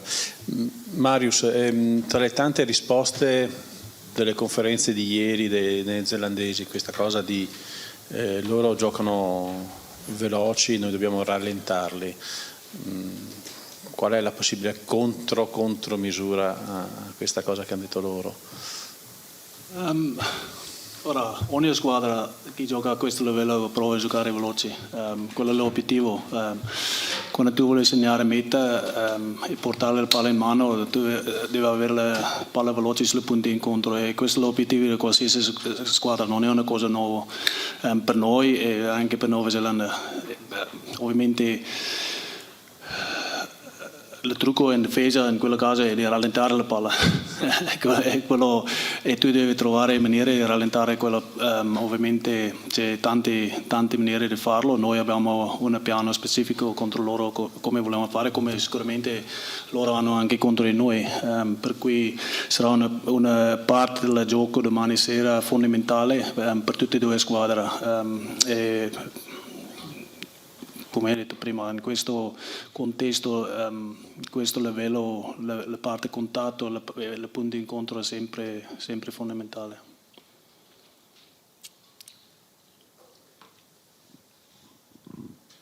Io per Tommaso volevo sapere che cosa rappresenta per te giocare contro gli All Blacks e quante volte li hai guardati, visti, ci hai giocato anche, e volevo sapere un po' com'era questa, per un giocatore di rugby, che cosa significa in sostanza. Sì, praticamente quando ero piccolo guardavo sempre il Tri Nations, quindi le mattine mi svegliavo sempre a guardare All Black Sudafrica, quelle robe lì, quindi era sempre, diciamo, una delle mie squadre preferite. Adesso ci ho già giocato 3 volte, questa qui sarebbe la quarta, quindi è come un'altra partita onestamente. Ovviamente quando vieni ai mondiali vuoi sempre giocare contro le migliori squadre. È per questo che siamo qui e quindi sarà sicuramente una bellissima esperienza, però è un'altra partita per noi, quindi la prendiamo come, anche se magari potrebbe esserci un po' più di pressione, la prendiamo come un'altra partita. Ne abbiamo fatte tantissime partite tutti quanti, abbiamo un'esperienza adesso, quindi è quello che dobbiamo pensare a fare il nostro gioco per 80 minuti e non pensare poi a quello che c'è davanti. Microphone, please. Cosa? Merci. Quindi con la quarta presenza sei il veterano di questa squadra contro gli All Blacks? Sono il veterano comunque, quindi probabilmente sì. Non so, ci sono altri giocatori che ne hanno fatte 4, però sì. È sempre una bella esperienza, però come ho detto prima, per noi non cambia che se ci siano i All Blacks, la Francia, l'Inghilterra, sono tutte quante squadre molto forti e noi vogliamo affrontare queste squadre.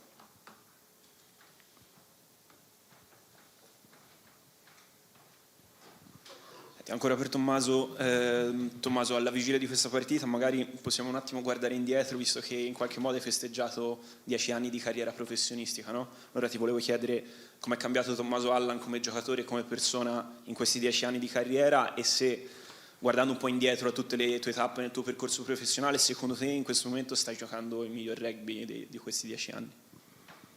Sicuramente mi sento bene, mi sento in forma individualmente. Questo anche a causa di aver giocato per tanti anni. Più giochi, più esperienza prendi e più maturità prendi.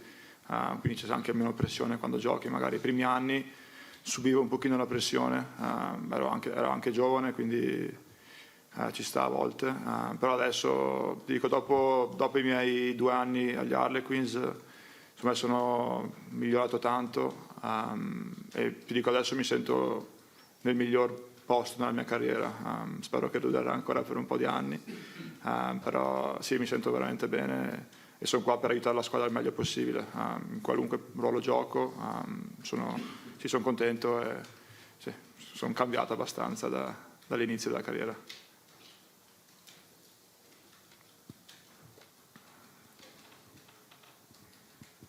Can I ask you English is okay?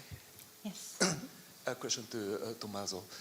4 years ago, Italy was drawn into the same group as New Zealand like this year, but we all know what's happened, or what didn't happen, I would say. A match was cancelled, and you were even denied the chance of qualifying from the group stage. Does that give you some kind of extra dimension to the game tomorrow? Allora, sì, è stato molto... una brutta cosa che è successa in Giappone, col tifone. Ovviamente è stata cancellata la nostra partita, possiamo dire che è anche il primo pareggio con gli All Blacks, però ti dico, la maggior parte di questa squadra non ha avuto questa esperienza. Mi sa che siamo solo in 6 o 7 giocatori che hanno giocato il mondiale 4 anni fa, quindi la maggior parte della squadra non sa questa cosa, quindi non ha nessun rammarico di 4 anni fa. Noi pensiamo soltanto a questa partita qui, quello che è successo in Giappone non cambia niente. No, siamo fiduciosi anche di domani, sappiamo che se giochiamo col il modo giusto possiamo mettere gli All Black sotto pressione, quindi vediamo cosa succede domani.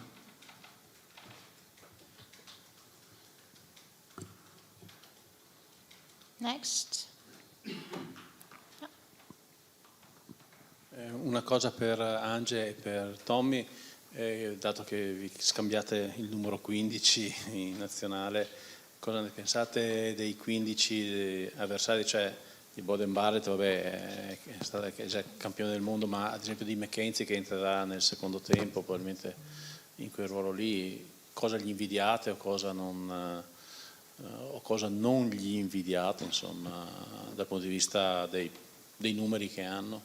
E poi volevo chiedere, perché prima non sapevo, ho sentito, quando entrate voi c'è l'italiano di Sfera e Basta, volevo sapere chi è il DJ, chi è che fa le playlist dentro la nazionale, chi è che decide queste canzoni? A te ti vedo che sempre che balli in continuazione, chi è l'esperto di musica o quello che... Per la musica trap diciamo che c'è Fischio e Riccioni, però il DJ in reale è Pietro Ceccarelli, lui è il re della cassa, poi ovviamente ci sono degli aiuti da altri giocatori, però sì, diciamo che non è male come musica, abbiamo sempre avuto questa musica così all'entrata, quindi la stiamo sempre utilizzando. So che a Marius non piace tantissimo questa cosa, lui vuole qualcosa di un po' più africano, non so, qualcosa del genere, però sì, poi lascio parlare a Ange dei numeri 15. No, giusto, è una buona domanda perché possiamo vedere che in tutte le squadre adesso possiamo cambiare di posti e è ancora più importante di vedere come giocare le altre posti. Dunque, no, è vero che in Nuova Zelanda possiamo vedere McKenzie 10, 15, Boden Barrett anche. È importante per noi anche di avere la possibilità di giocare agli altri posti.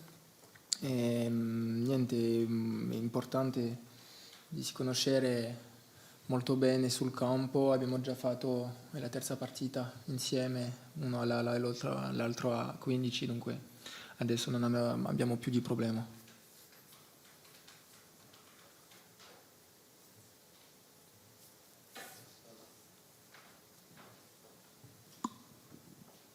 Volevo sapere da Angi e da Tommaso quanti parenti avrete in tribuna. Angi penso che avranno comprato mezza tribuna perché non si spostano mai non pochi. Lo so. Non lo so. Non lo sai. E appunto Tommaso, chi c'è? Se c'è tua madre, tuo padre? Ange continua a chiedere per biglietti comunque, quindi se qualcuno ne ha, li chiede. Io ho mia moglie, mio figlio e i miei genitori e mia sorella anche che viene dal Sudafrica, quindi mi ha fatto un viaggio lungo. Oggi sono in viaggio da Perpignan che vengono su a Lione, quindi è sempre speciale avere le persone più vicine a te. Chi ha il cellulare? Rende la partita ancora più speciale onestamente, averli lì vicino, vederli sulle tribune quando canti l'inno, diciamo che non c'è cosa meglio per caricarti per una partita.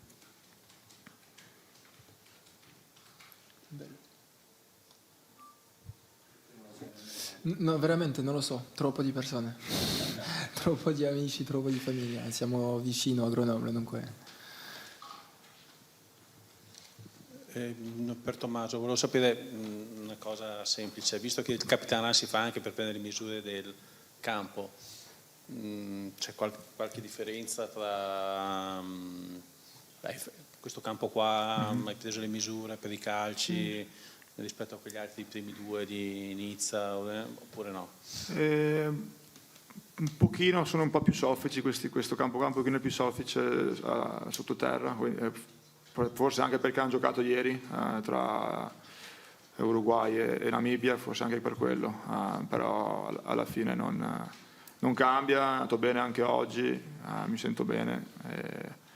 Quindi sì, magari solo quella piccola differenza, però per il resto è un bellissimo stadio.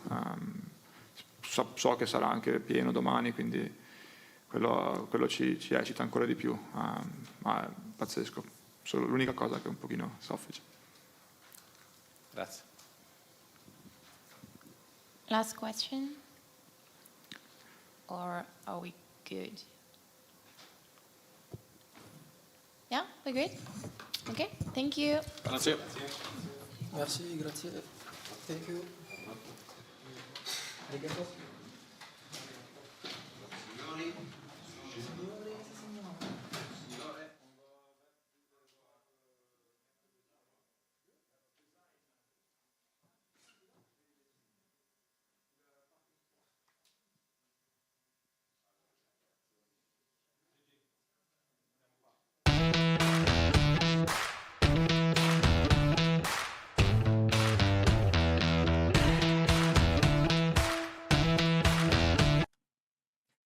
Hello everybody, Stevie P here from Forever Sports, and I'm here to tell you about BOYLESPORTS, the official betting partner of Forever Sports. Across all of our channels, they are one of the leading betting companies in the world and have recently launched in South Africa with an amazing offering. You can get a 1,000 Rand welcome offer. For the rugby, they are giving you 25% payout boost up to 2,000 Rand on the Springboks winning the World Cup, as well as an extra 50 Rand bet when you stake 250 more on rugby during the Rugby World Cup. It is your one-stop betting shop.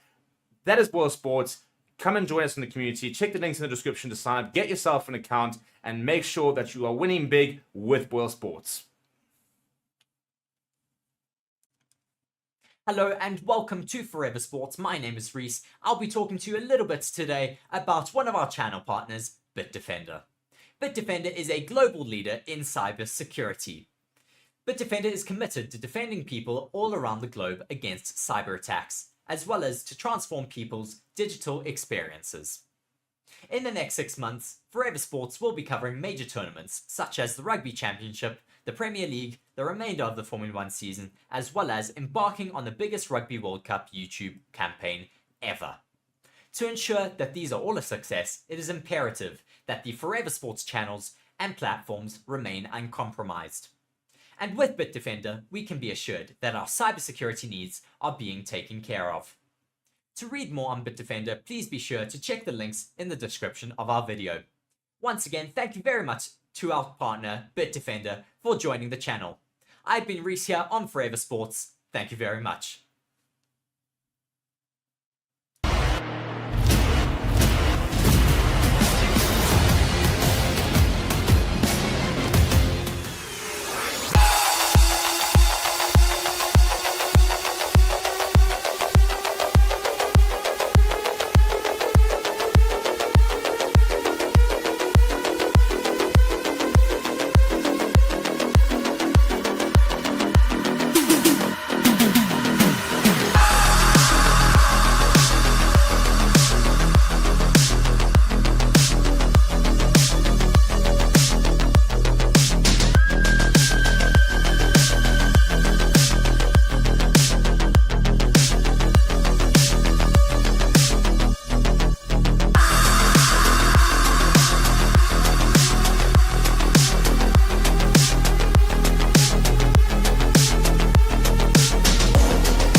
In match briefing, we have to the far left, Brady Retelik, in the centre, Greg Feet, assistant coach scrums, and to my left, Scott Barrett. So if we can take the first question, please raise your hand. Usual story, no one wants to go first. Someone has to. We'll come here first, and second, and third, and back. Thanks. For both of you fellas, you've got Sam Whitelock that you're keeping out of the team for this particular match, but he's going to win his 148th cap. Can you just say something about him and the kind of player and teammate that he is? Yeah, Sam's obviously bringing up a huge milestone and something that's sort of never been done in All Black jersey, and it's been a huge honour and privilege to play alongside him throughout my career, and I'm sure when he gets out there tonight he'll do what he does every time he puts on the jersey, and that's play tough rugby like he does, so he'll be looking forward to that.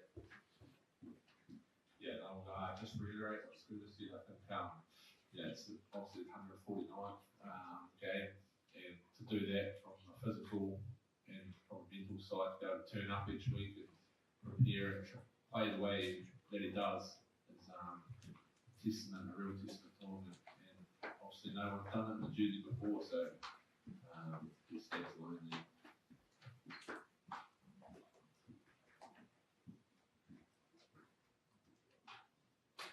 Brody, what's it like? You played a lot of test matches.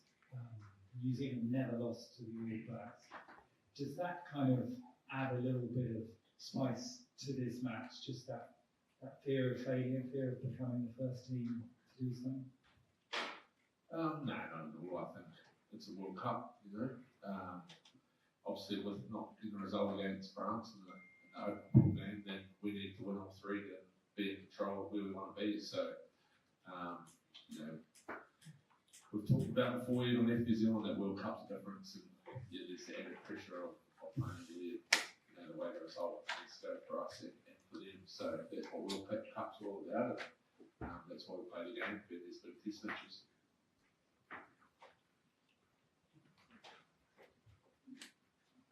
Greg, I think you played in the 1989 World Cup where All Blacks won 103.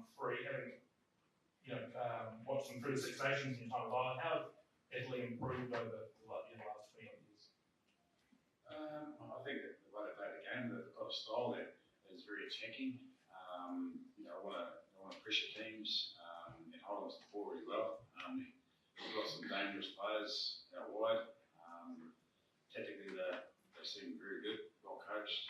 But one thing that hasn't changed is their forward pack's always been heavy, and that's one thing I remember about that game was you still remember you played against them, you still felt it. And I know that won't change tomorrow. Brody, just add on Sam, from your personal perspective, you play obviously a lot with him. How much has he helped you grow your game and develop your game into the player you are today? You came a couple of years after him, but how much has your game benefited from having Sam around? Yeah, I think the biggest impact he has had was he was number one lock and had been in the All Blacks established before I was, and it was just a competition to keep getting bigger and to get to his level, and he has done that for so long, which is obviously the massive achievement he's about to get. I think just by doing that, having competition to even this week, even though he was named on the bench, he's still pushing everybody around the field and trying to outdo everyone. So, I think obviously playing a lot of test matches has been special, but the competitiveness he has throughout the training week in, week out, has been the biggest benefit. Thanks, yeah. Back on the chat. Good afternoon. Question to Brody and Scott. How important will be, in your opinion, the first 20-30 minutes in order maybe to not lose the match, but put a stamp on that and avoid to have Italy on the back until 60 minutes or 65 minutes? Thank you so much. The start of this test match is going to be very, very important. I think probably the way Italy have been playing, they sort of hang on in games and they are willing to grind away and I guess push themselves for that 80 minutes. So the first 20 is definitely going to be intense and physical and everything that a World Cup pool deciding match should have.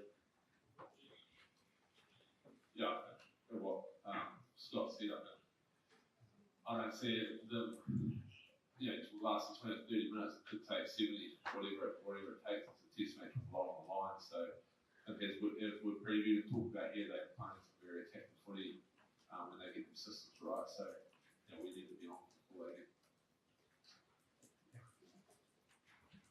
Greg, everybody speaks about Italy's speed, but how big a challenge is their pack, their forwards, with all engaged meetings?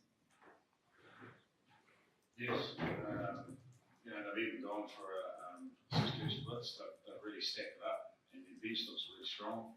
I think we're prepared as best we can. I think for what's coming, and we know first 20 minutes, I think it'll be a good matchup. It'll be a physical contest as usual, and I think there's a couple of guys in there. I think Humming got a bench that some of the boys know, so there's a little bit of understanding how some of the boys work too. So that's going to make it really interesting from my point of view, isn't it? Yeah, agreed. Just before, obviously, the opening game, you had Sam Kane pull out after the captain's run, and you got a couple of games you guys come back. Just wanted to check everyone came through unscathed today and everyone's sort of good to go tomorrow. Everything's good. We'll check the master. And just Brian, very early, just talk about the need to sort of lay down a marker for the forwards. Just obviously with your expertise, what's your assessment of how the fullback's travelling and the way this team wants to play? How important is it to lay that dominant platform?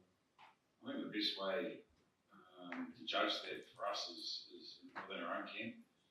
When you see the boys get up from set piece, their eyes only popping out of their heads and really looking at each other and thinking now, that's what we need. And so that's one part of it. But tomorrow's the true test of where we're at. I think they will provide a standard that we need to race to and bring our standard, which is probably where we stand to the most. I guess, Scott, the All Blacks have talked lots about Lyon being a home base, how welcoming everyone is. You finally get to play a game here. How special will it be to play in front of a Lyon crowd? Yeah, no, the stadium here is pretty awesome, spectacular, and I think Lyon's been a great base so far for us, and the people we've been around have been very welcoming. So hopefully there's a few more black jerseys than blue. Yeah, just one round. Thanks.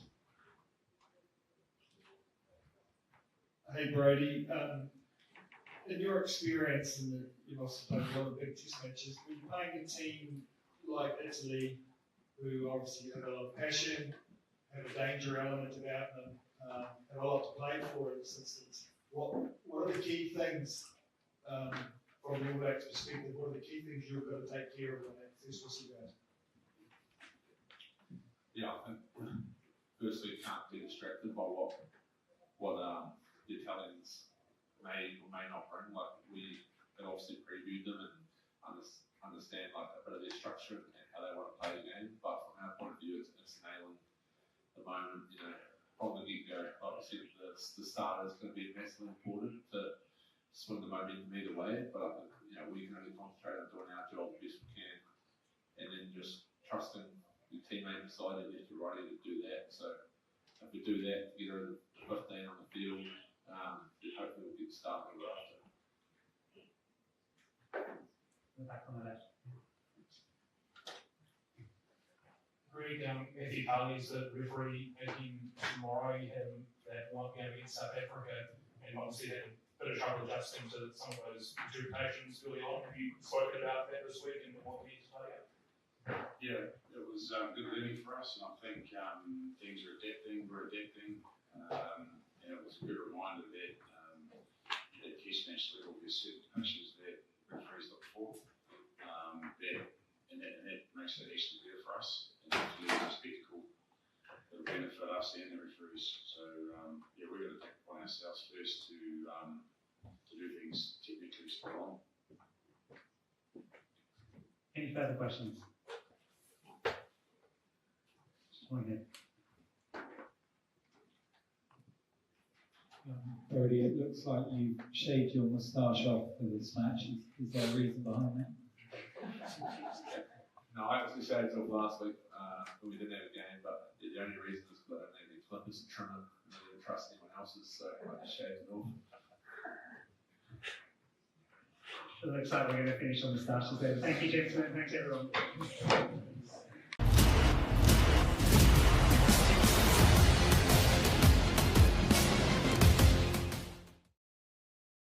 Hello and welcome to Forever Rugby on Forever Sports. My name is Roots and I'll be taking you through the preview of this all-important Pool A clash at Rugby World Cup 2023. This coming Friday night kickoff, 9 p.m. South African Standard Time. It's the All Blacks up against Italy. Before I do go any further though, please do hit like and subscribe to the channel. Keep in mind that we are live for every single game of this Rugby World Cup. So join in with us, share that link with your friends and family. And keep in mind, you can also become a Forever Sports channel member for only $19.99 a month. Also, a shout out to the partners of the Forever Sports page. BITDEFENDER, the global leader in cyber security, always enhancing your digital experience and keeping you safe from cyber attacks. BOYLESPORTS, the official betting partner of Forever Sports. Guys, if you have a score prediction for this game, you might think the All Blacks can pull away, or you might think Italy can do it. Open up an account at BOYLESPORTS. They'll match you up to R1,000 starting bonus. The venue for this game is the OL Stadium in Lyon.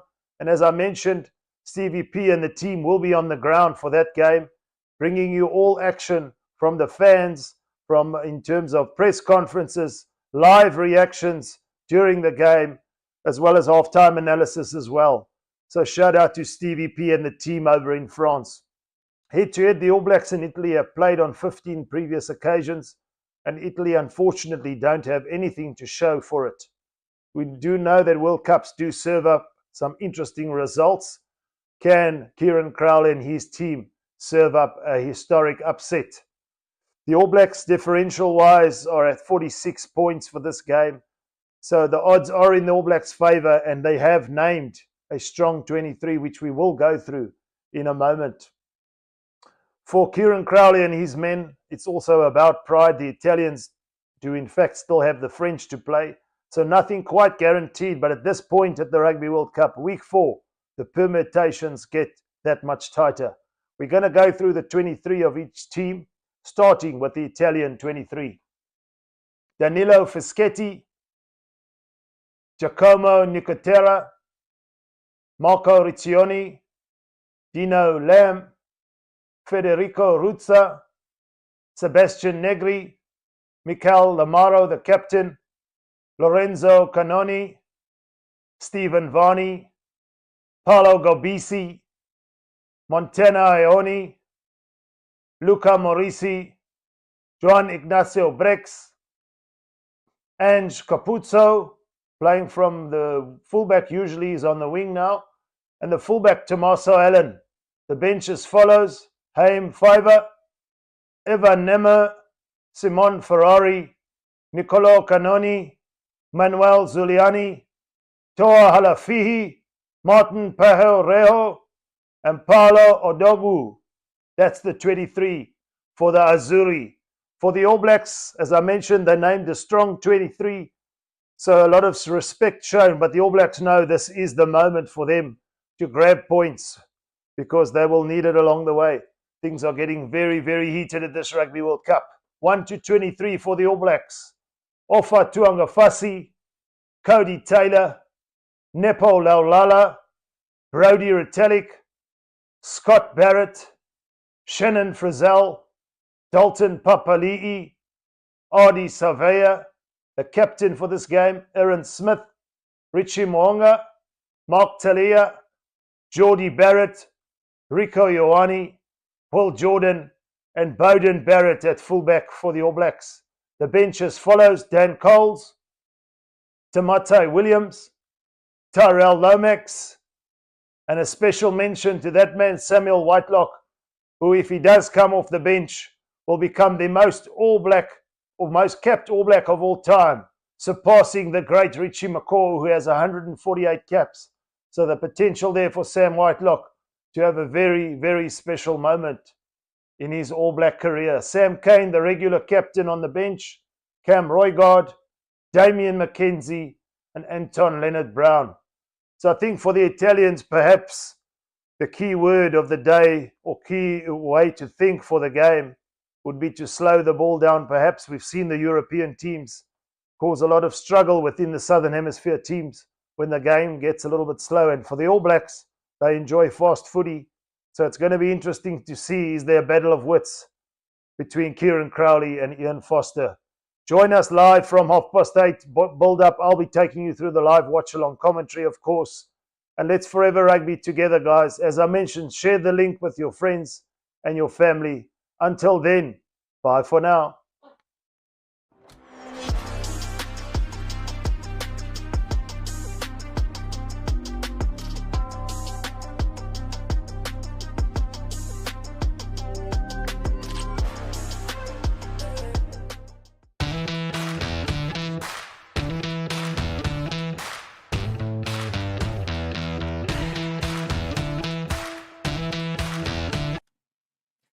Hello everybody, Stevie P here from Forever Sports, and I'm here to tell you about BOYLESPORTS, the official betting partner of Forever Sports. Across all of our channels, they are one of the leading betting companies in the world and have recently launched in South Africa with an amazing offering. You can get a 1,000 Rand welcome offer. For the rugby, they are giving you 25% payout boost up to 2,000 Rand on the Springboks winning the World Cup, as well as an extra 50 Rand bet when you stake 250 more on rugby during the Rugby World Cup. It is your one-stop betting shop.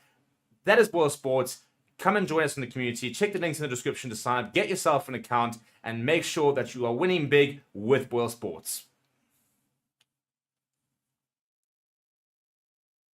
Hello and welcome to Forever Rugby on Forever Sports. You tuned in for the build-up to this all-important Pool A clash. It's the All Blacks up against Italy this evening. For the All Blacks, head-to-head, I beg your pardon, against the Italians. They've come up against them on 15 separate occasions.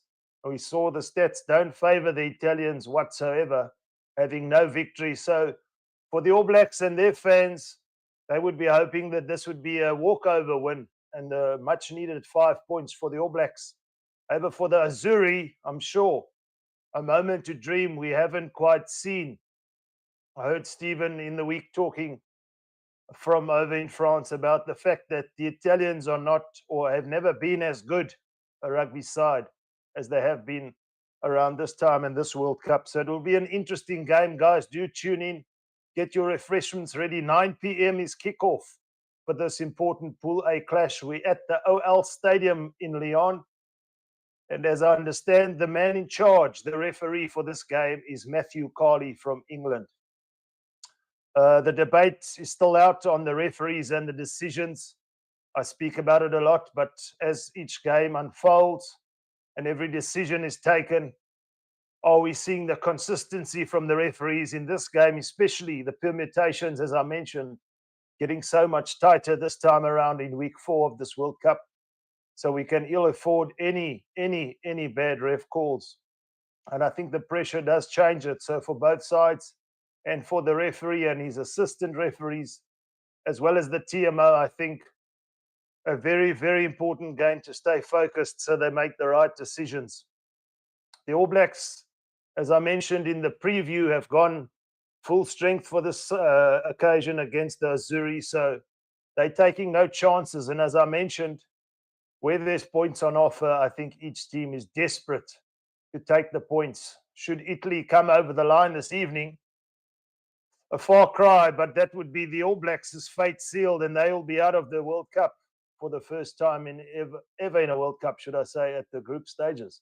We saw something similar the other night when Wales beat Australia. Australia dangling on a knife's edge at this Rugby World Cup, all but out for Eddie Jones and his team. The All Blacks want to have the fate in their own hands. They have that opportunity tonight. What we're going to do now is just take you through the build-up package of each side. And we're going to start with the Italians and Kieran Crowley. He's 23 that he's put out for this game to tackle the All Blacks and perhaps steal a historic upset. Stay tuned.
Welcome back to Forever Rugby on Forever Sports.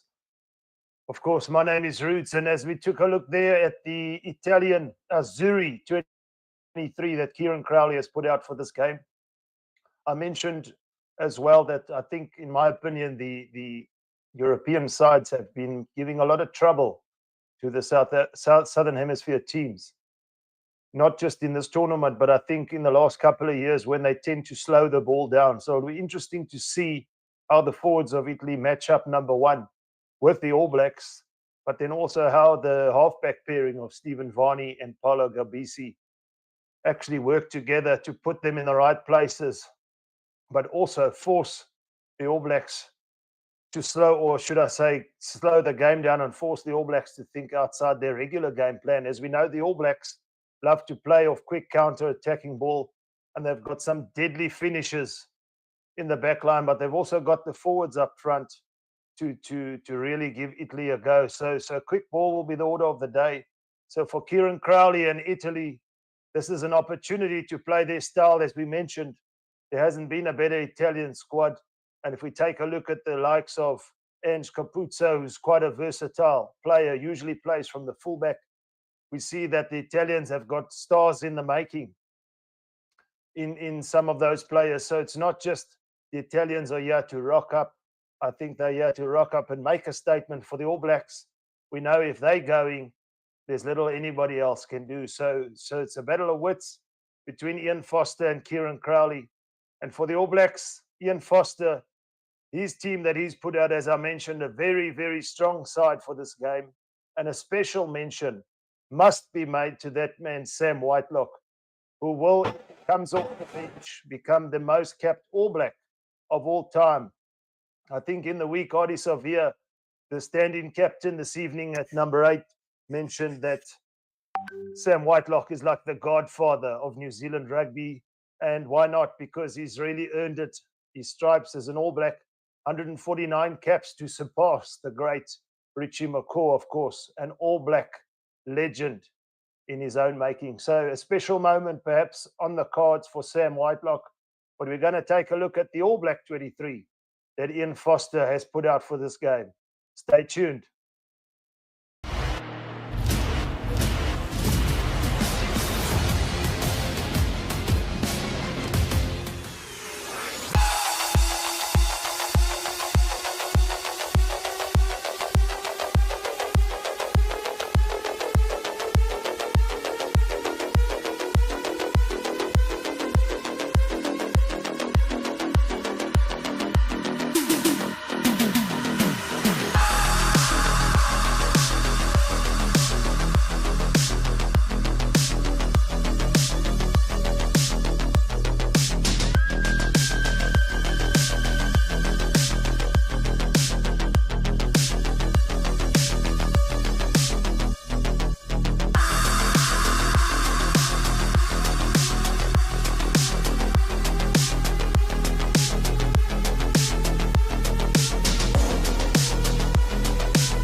Hello and welcome back to Forever Rugby. As we took a look at the All Black 23 that will be doing duty this evening against the Italians. And Ian Foster has faith in these men to get those valuable points and take them into a position, at least second position. And as we anticipate an interesting potential quarterfinal up against Ireland, we're going to now cross over to Steve and the team over in France. We're at the OL Stadium and see what they've been up to. Guys, stay tuned. The rugby is almost underway. It's the All Blacks up against Italy. Right, hello everybody and welcome back to Forever Sports on Forever Rugby. We are outside the stadium and it is a pretty big clash coming up. New Zealand versus Italy. The crowds are all starting to file in. There's a very, very cool vibe over here. We've seen pizza hats, we're seeing suits, we're seeing a whole bunch of different people over here. Basically, as we know, the plan is to basically go jump into the crowds and find some cool outfits, interview some fans, and see what we've got. It's very interesting to see the breakup of fans. A lot more All Blacks fans so far than we have seen Italian fans. We are going to try and find a bit of a mixture of both. Is the plan, but yeah, kickoff is in about just over 45 minutes time. So I think the best thing to do is to basically just go up and find a couple of fans and see where we've got over here. And yeah, let's go for a bit of a walk and see what we can find. I want to try and find some All Blacks fans and basically ask them if they're ready for what could be a very big defeat historically for them. What have we got, Joe? What have we got, Joe? What have we got, Joe? I'm looking for. I find like a big group of people here. That's always the most fun of it so far. Yeah, I'm seeing a bunch of All Blacks fans over here. We're gonna take a bit of a walk. Right, I'm gonna grab a bunch of All Blacks fans over here. I found. Good evening, everybody. How are we all? Yeah, good, mate. Yeah, good. How are we feeling? Yeah, real good. Confident? Yes, we are. Confident? Yeah, good back line. Good back line. It is probably your strongest side tonight, to be fair. Yeah, it is. And does Italy deserve that? Sorry, what was Does that? Italy deserve your strongest side? Yeah, because I think Italy's got the team to give them a push. To give up and coming. Right, so you guys should win tonight. Should. What would be a bad result? Even if you guys won, what would be a scoreline you'd be a bit concerned about? Or was it just about getting the win tonight? Just about getting the win. Yeah. And overall, how are we feeling about the tournament? Oh, great. Yeah, marvellous. Beautiful city here. Is this your first game of the tournament? No, we came to the Australian one. Okay, very nice, had very a cry nice. over that. Yeah. And then long term here, you guys back yourselves. How far are the All Blacks going? All the way, of course.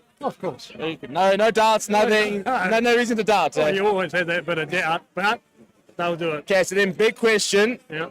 Who would you like to face in the quarterfinals? I think it might be Ireland.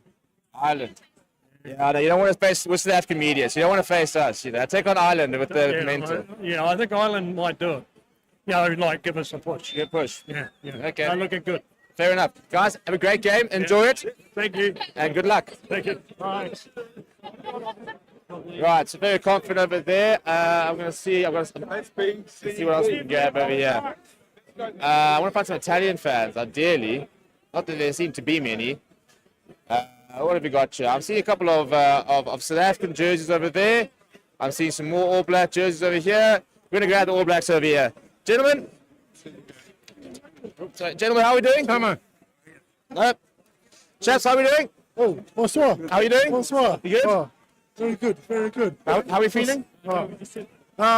Little bit. Little nervous. And you reckon? Yeah, well, I mean, it's a good Italian side. It's an All Black side. It's not playing the best rugby. Like a final, right? Well, it's another playoff game for you guys, you know. Yeah, exactly. So we've got to get the dub and then move on. Right. Score prediction? Well, I was picking a sort of 50-point win. 50-point win, yeah. Or it's a loss. So it's either going to be it's either going to be carnage or it's going to be a long night in the office. Exactly. Fair enough. Well, enjoy it. Have a good time. Thank you, brother. Cheers. Right, we need some Italians over here. Where can we find some Italians? I'm seeing an Italian with a beard. I'm going to come over here. Hello, everybody. How are you? How are you? No, speak Italian. Speak Italian. Can you be a little bit of English? No, not speak English. Are you winning though? Italy, from Italy. Italy. From Italy. Okay. Oh, cool. Going to win tonight. Beat them. Nine. Yes. Italy. Fatih. Tunisia. Tunisia. From Italy. From Italy. Okay. There we go. For Italy. All right, cool. Enjoy it. South Africa. There we go. There we go. You see, there's my boy. There's my boy. Right. And this is the problem with finding Italians. Sorry? A couple of box pourers. You're going to go find them in a moment. I need to find an Italian guy that speaks English, which could be a bit challenging. Where's some Italian jerseys? Kind of want to find a couple, like a group. So, I kind of back myself in a group of people over here who might actually have one or two people. Otherwise, we'll just stick with the All Blacks fans, really. Who have we got? Who are we going to grab here?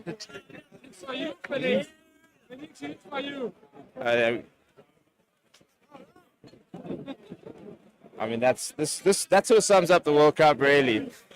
The outfits we've seen have been very interesting. I'm going to go. Let's go talk to our sappers over there. Let's come and grab some of the lads over here.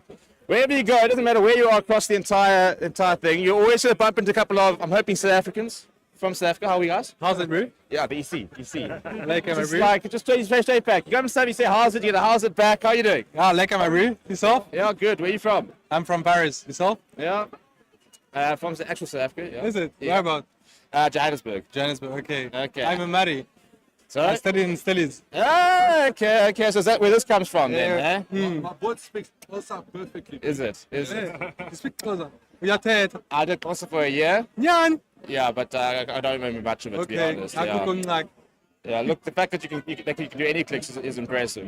Thank you. So then tonight, what are we feeling? New Zealand, Italy. Is anybody here going to put their names out and say Italy can win? Yeah, of course. Italia. Forza Italia. There we go. We're backing the Italians for sure. You reckon? Always against the Kiwis. Yeah, no, 100%. That's what we're at here. We support anyone except anybody seen us play against New Zealand and England, really. It's the same for us in France. Everyone is playing against England.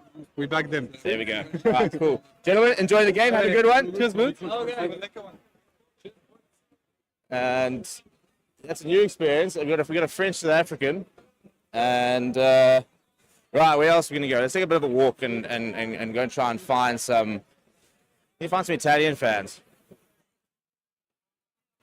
Else we'll just settle for more Kiwis. But we're pretty deep in enemy territory here. Right, I'm gonna see if I can find our Pizza Hut guys around here. We've got a couple of Vikings and stuff over there. Let's grab the lads over here. Gentlemen, how are we? How are you doing? Fine, and you? Yeah, good. Right, so lovely outfits. How are we feeling about tonight? We think New Zealand will win easily, I guess. But yes. we're just here as a classical supporter. We don't expect one team to win. We are just here to see a good rugby game. But I think New Zealand will win, and we hope that then New Zealand will kick Irish out of the Coupe du Monde quarter-final. Okay, there we go. So what they're hoping for is a New Zealand win and New Zealand beating Ireland. So, chaps, love the look. Enjoy the game. Have a good one. Thank you. Cheers. Right. We might have to settle for some more Kiwis, just because at least we know they're going to speak English. So where are we going to find some? I want to find like a whole group of them. Looking behind me here to see if there's anybody else moving around here. We've seen so many cool outfits, and then everybody sort of disappears as soon as you turn the camera on. So we'll find some people over here. We're going to go get these guys over here. Gentlemen, how are we feeling? Positive. Great. Positive. Yeah. So all the All Black here. Do we back Italy to be able to do anything tonight? Oh yeah, Italy will put up a fight. Great side, great players. I think we're close, but back the boys to get home. Right. So the All Blacks have gone pretty full strength. And probably the strongest team that they in this tournament. Do you think it's testament to how good Italy are, or maybe how, I wouldn't say subpar, but there's a bit nervy being in the All Black camp at the moment? I think Italy are a really good side, so yeah, the testament to how good Italy are. But also, it's a must-win game, so an extra payoff game. And in terms of the full tournament, how are you feeling? Is it still on the cards to go all the way? It's always on the cards when it comes to knockout games, but I'm not feeling overly positive. Do you think it's a whole different psyche as an All Blacks fan, coming into a tournament where you're not expected to win? I slightly unusual, I suppose. Yeah, like underdogs, like Going under the radar. Yeah, like if we win this game and if we got through to play Ireland, you know, being underdogs in that game, that's slightly unusual. But you know, let's see how it goes. And if you do get through and you play Ireland, almost a bit of Ireland have had the better of you in the last couple of years. Yeah, they have. But obviously, mentally, Ireland have never gotten past the quarterfinal. So would you back yourselves in the quarterfinal? I think Ireland would be favourites, but you know, All Blacks on their day wouldn't write them off. Yeah, here we go. Don't write them off on their day. Guys, thank you so much. Enjoy the game. Right, we'll wrap up there for now. Unless we find some more Italian fans around here, which I don't really see. Hello and welcome back to Forever Rugby. The teams are out on the field at the OL Stadium. The All Blacks up against Italy. The national anthems have begun. The battle lines have been drawn. It's Pool A at Rugby World Cup 2023. Ian Foster this evening up against Kieran Crowley. For the All Blacks, an opportunity to cement that second spot in Group A and perhaps move on to a quarterfinal against Ireland. But for now, they wouldn't want to be thinking that far. A strong side for this Italian game. They just want the win, a precious win up against Italy. History does show that Italy don't have much to show for in this game, having lost all their previous encounters. But there are upsets at this Rugby World Cup. We saw Fiji up against Australia earlier on in the World Cup, week 2, beating the Wallabies, which would be considered a World Cup. Are we in for another one this evening? Guys, stay tuned. Do share the link with your friends and family here at Forever Sports. We really want to share and have you share this Rugby World Cup with us. We will be live for every single game. Taking a look at Sam Whitelock playing off the bench this evening, but an opportunity, as we mentioned, to become the most capped All Black of all time. Should he surpass Richie McCaw, he will go on 149 caps. An incredible feat for Sam Whitelock and the All Blacks this evening. But more importantly, the All Blacks have got to negate the Italian passion as well. The Italians have risen over the years in terms of their rugby playing abilities.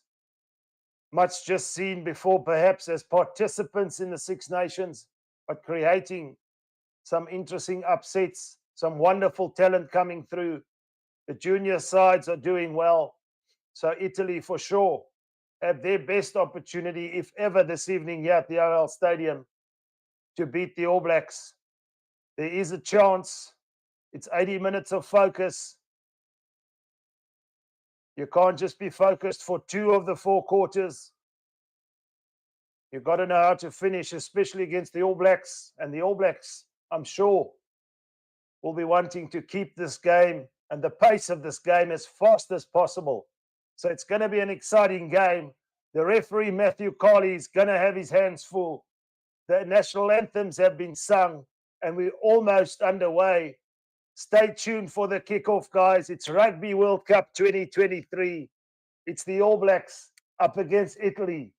And the famous All Black haka is about to commence.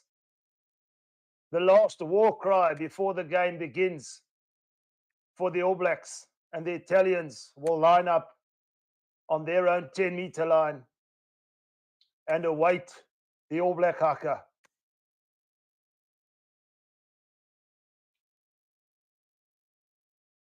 Do give us your score predictions in the comments, guys. It'll be interesting to see, number one, what your score predictions are, who you're backing tonight, and of course, from where in the world you are tuned in. Drop us the comments there, and we'll give you a shout out as best I can as this game gets underway in a moment. Remember, it's also here at Forever Sports, all about the fans. So getting feedback from you guys is much appreciated. We all want to rugby together, and this is the platform that we can do it here on Forever Sports. The haka, of course, one of the historic intros to a rugby game for the All Blacks. trying to spark fear, intimidation into the opposition. And what a moment to be part of it. I know Stevie and the team are at the stadium. Shout out, my brother. Enjoy that atmosphere tonight. It's a special one here at Rugby World Cup 2023. For the Italians, the Italian fans, an opportunity, a platform to put them on the world stage up against the world's very best. In as much as the All Blacks and the results in 2023 and in the tenure of Ian Foster has not been great, the All Blacks are still considered one of the greatest rugby teams on the planet. So what a moment here. As I mentioned, Matthew Carley, the referee for this evening, he'll have his hands full, I'm sure. We've seen incidents, the TMO getting involved, of course. Be interesting to get feedback as well from you guys in terms of what your feeling has been on the ARs, the referees, the TMOs as well. Has there been the consistency that we'd like to see? Is rugby evolving, or has it just been bad?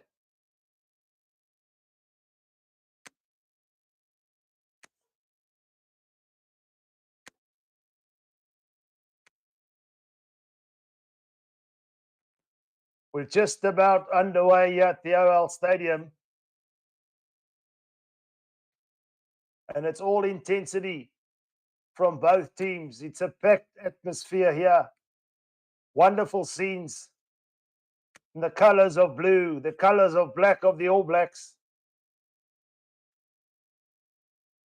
And for the most part, the colors of rugby tonight.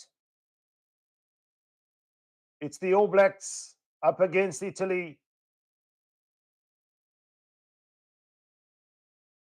Group A at Rugby World Cup 2023.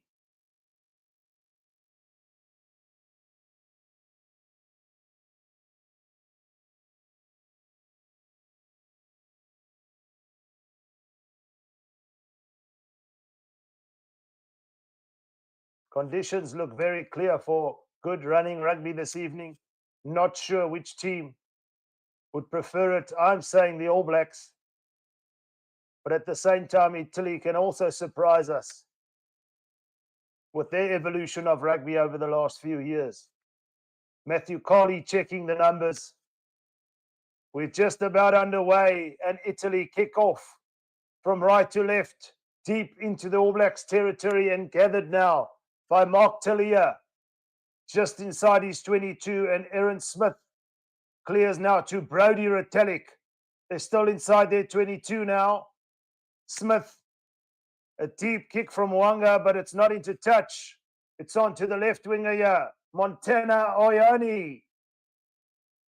Varney at the base, Italy in possession.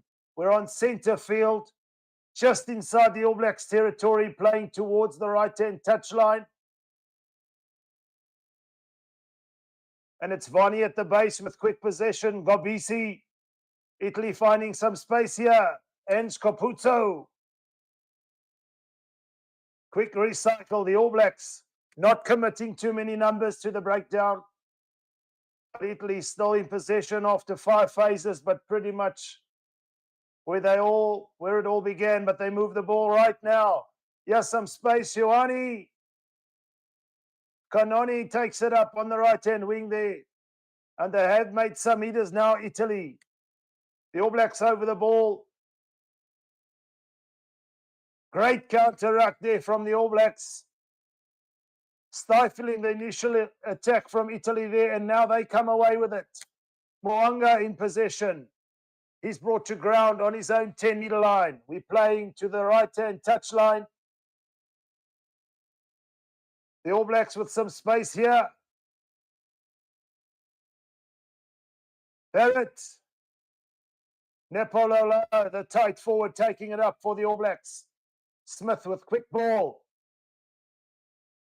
The All Blacks showing intent here, going wide early on. Rico Ioane on this left-hand touchline. Just about inside Italian territory now, but the All Blacks still in possession. Chip kick over the top from Smith and finds some wonderful territory.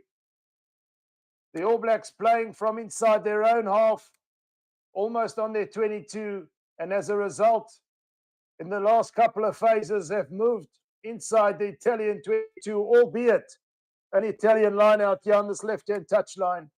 The All Blacks, wonderful slick hands, going wide and finding the space. So wonderful vision there from Aaron Smith. It's a little bit loose from Italy now, but they're in possession. Gobisi. The referee says it was a forward pass. And the All Blacks now with the opportunity with the first scrum of the match. Almost centre field.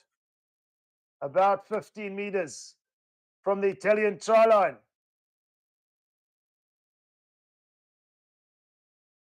A little bit messy there from the line out. Giacomo Nicotera there for Italy. Putting the back line under pressure. And that last pass adjudged to be forward. The All Blacks capitalizing perhaps now on an unforced error there.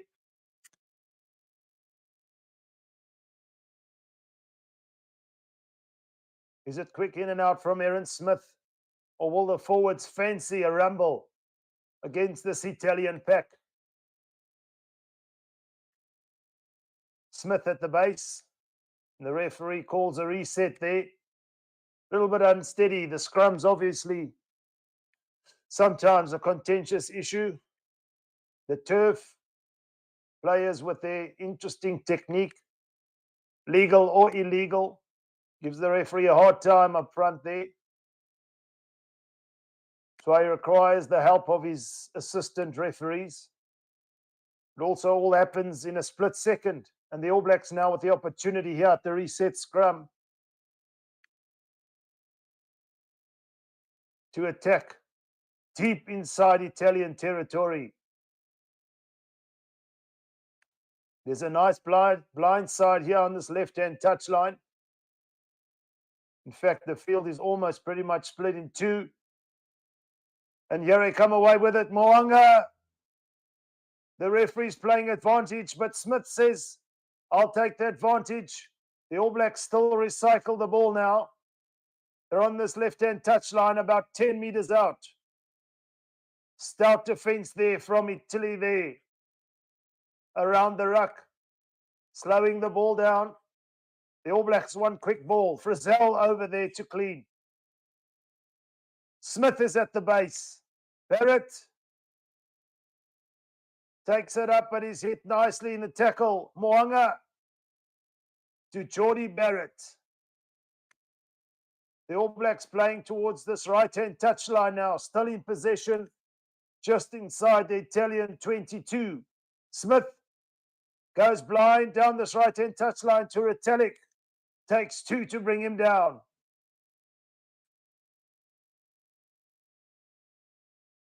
The referee playing advantage now. Italy infringing at that ruck.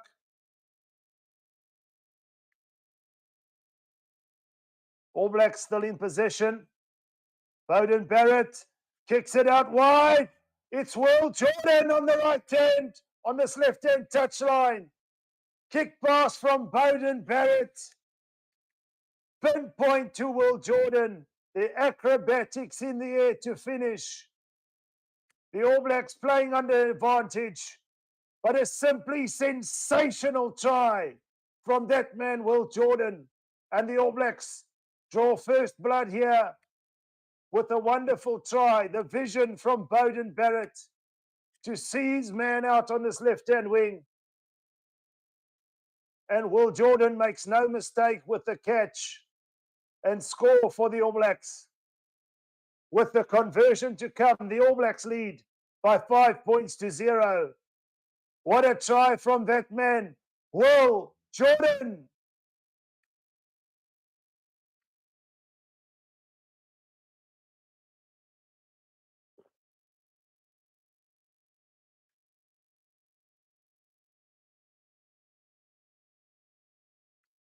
In the heat of the moment there, Beauden Barrett made a call And the accuracy is not just something that comes, you train for that moment, and it comes off, especially when your winger catches and scores like that.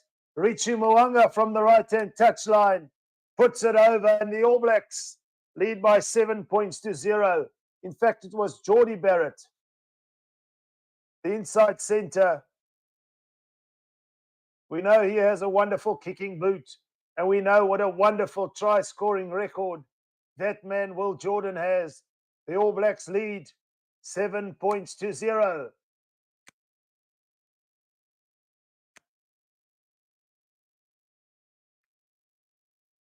Italy kick off deep inside the All Blacks 22 now. Smith at the base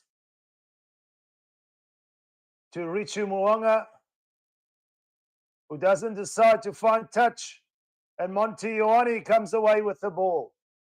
Italy with some precious possession now, just inside the All Blacks territory, playing from right to left. Vani, Gobisi, lovely little hit up there.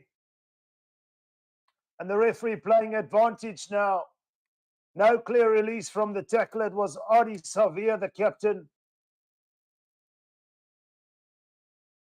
It was the 8th man there, Lorenzo Canoni, who made a wonderful post contact.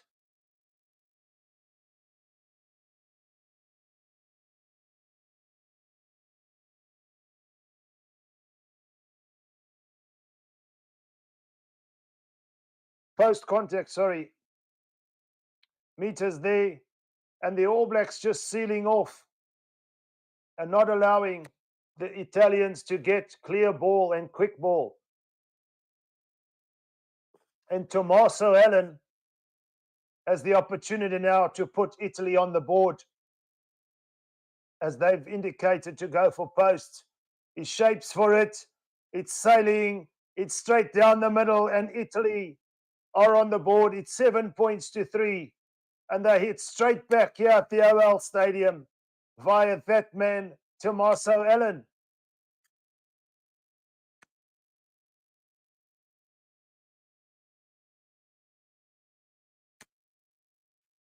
That will be the important statistic for Italy if they get down into the All Blacks territory, in fact, into their 22, that they take some points, because there might not be too many opportunities. A mistake there from Bowden Barrett at the kickoff.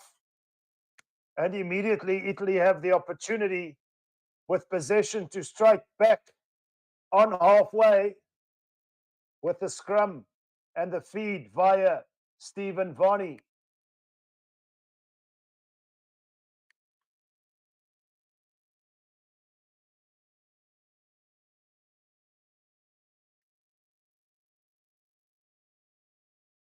A wonderful try earlier on from Will Jordan, of course.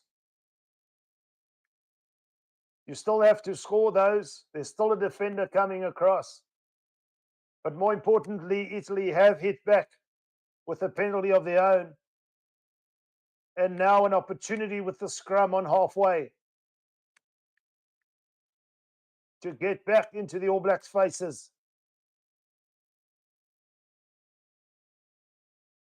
They go down the right-hand side now. Vani with quick ball. Kononi hit hard there. There are cleaners, so Italy still in possession.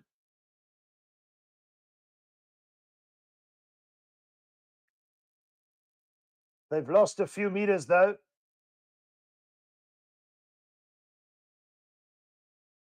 All Black defensive line coming up nicely. The line speed in sync. Italy still in possession. And now Vani decides to kick, and he finds some space. The ball is rolling wonderfully. And Italy, they do get a territorial advantage. The crowd, the Italian fans like it. There wasn't much going on. They were moving a little bit laterally there. And the vision from Stephen Vani to put the ball down this left-hand touchline. They're only about 8 meters out from the All Black try line. Cody Taylor to feed for the All Blacks. In fact, it's on the 5 meter line. So an incredible kick there from Stephen Vani. putting the pressure on the All Blacks here.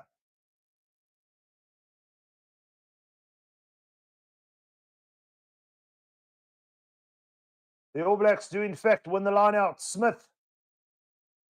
Hardy Savia takes it up towards centre field. The All Blacks looking for an exit strategy, I'm sure. Via Aaron Smith with the educated right foot, but he does not find touch. Monty Ioane again, he's been very involved early on for the Azuri, and he has a kick pass of their own. Just not finding his man, finding the blade of grass and then finding the touchline there, looking for Ange Capuzzo. So the Italians responding with some flair there, just lacking in the accuracy.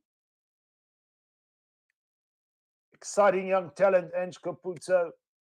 You want to see him get his hands on the ball as often as possible for Italy to have a chance tonight.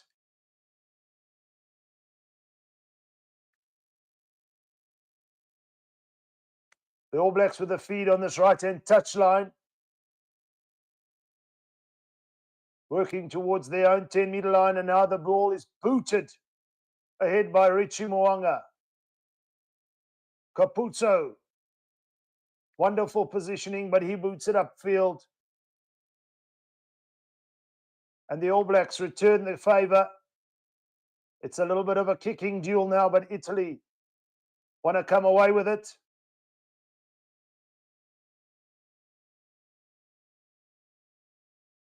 And the referee blowing a penalty to the All Blacks. Isolated there. And Jordie Barrett. Not only does he have that educated boot of his, but he was in there over the ball on his feet. The Italian cleaners not able to get to the ball quick enough. And now the All Blacks, from just inside the Italian half, boot the ball into touch on this left-hand touchline.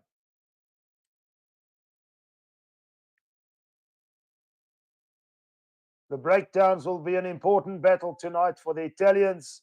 They'll need to match the All Blacks, the efficiency, the intensity. And the set pieces and the lineouts have been working well for the All Blacks. Still in possession now, Aaron Smith to Nepo Lolala. They're inside the Italian 22, playing under advantage. Little chip kick over the top. But the referee will come back. The Italians regain possession. But an infringement there. And the All Blacks with the opportunity now inside the Italian 22 to stake another claim and get some more points. Each time you visit the opposition's 22, in order for you to have a realistic chance, you want to be getting your points. It's the hooker there, Giacomo Nicotero, who's been adjudged to have infringed there.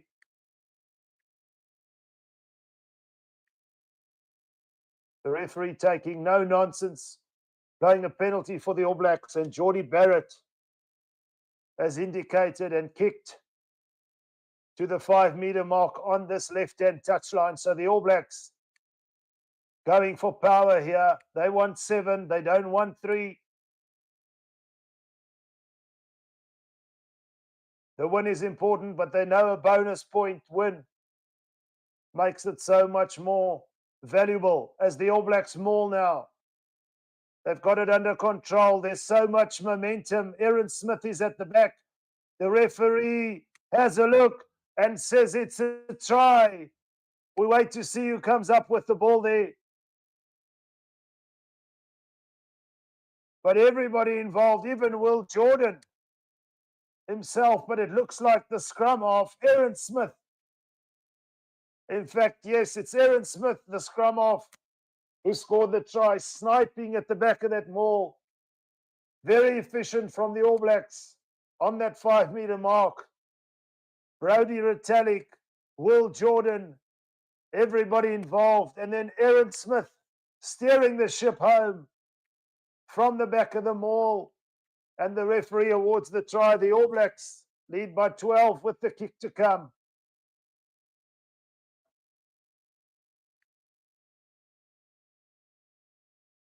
Always ready to see an opportunity. Aaron Smith. Richie Mo'unga with a conversion attempt. Only had the one kick tonight. Wonderful international kicking record. Has the opportunity now to give the All Blacks another 2 points, which he does. Straight down the middle for Richie Mo'unga, and the All Blacks lead by 14 points to 3 at the OL Stadium. Ominous signs for the Italian pack of forwards there. They couldn't manage the All Blacks. And Aaron Smith, on the edge of glory, puts the ball down over the whitewash. The All Blacks plan is in motion. Italy kick off. Again, another deep kick from Gobisi. The All Blacks inside their 22, playing from right to left. They come away with it now. It's Shannon Frizzell straight down the middle. Bowden Barrett bumps off one. He's got the pace. He's got the vision to Mark Talea. Here's a try for the All Blacks. Straight from the kickoff. You thought they were going to look for an exit strategy. But a wonderful punch up there from Shannon Frizzell. Straight down the middle. And the Italians caught napping. Bowden Barrett in support. Fended off one. And then gave a wonderful ball out wide. In fact, it was Ardie Savea, the captain. Fantastic tonight with that wonderful run straight down the middle. Bowden Barrett in support. And Mark Talea on this right-hand touchline. Slippery as ever. And the All Blacks score another try directly from the kickoff. Sensational. The Italians caught in the headlights there.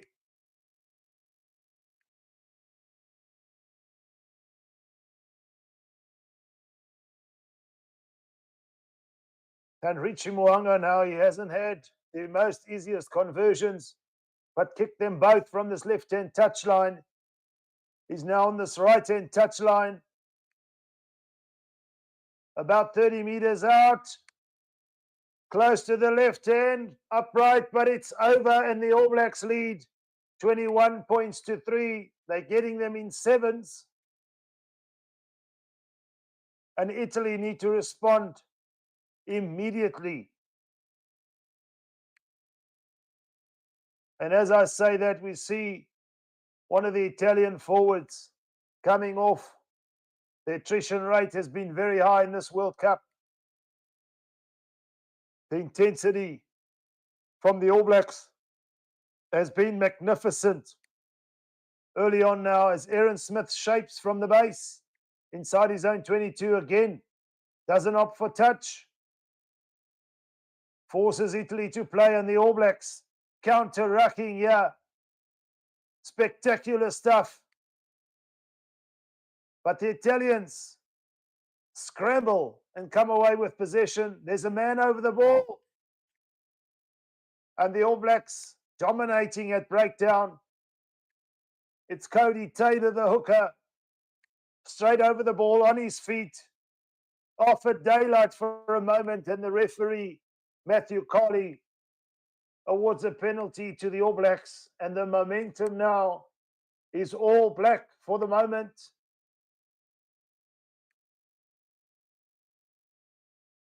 The Italians have no response for what seems the last couple of minutes. An onslaught, the All Blacks shifting a gear, and Cody Taylor there with a wonderful steal over the ball and putting the All Blacks now deep into the Italian 22 on this right-hand touchline with the feed from that man Cody Taylor now.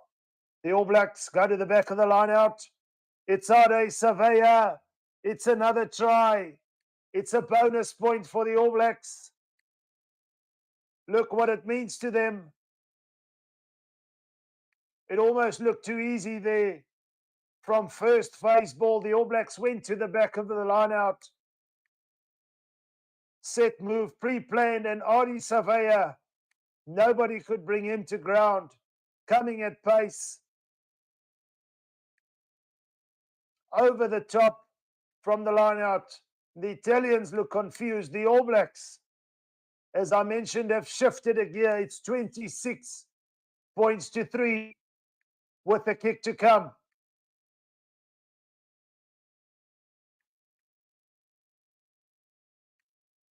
How's it, William? Welcome, my brother. What do you say about the scoreline here? Did you have a prediction before? Has it obviously changed since this has happened? The All Blacks 26 points to 3 up. Richie Mo'unga makes the conversion. 4 out of 4 for Richie Mo'unga. 4 tries for the All Blacks. It's 28 points to 3. It's all a little bit too easy now. Italy, desperate. They're going to have to start playing in sevens as well. Carter Paul, I hear you, brother. Come on, Italy. I don't know how they're going to respond. The body language doesn't look good. Yeah, William, I hear you. The All Blacks look like their dominant self, and that's not good for South African rugby, is it? However, we do love to see the All Blacks playing well, just not when they're playing the Springboks. Aaron Smith now, the All Blacks in possession again, playing from deep inside their 22. There's the safety of the touchline. And this time, Richie Mo'unga puts the ball out. We're still on the All Blacks 10-meter mark on this left-hand touchline.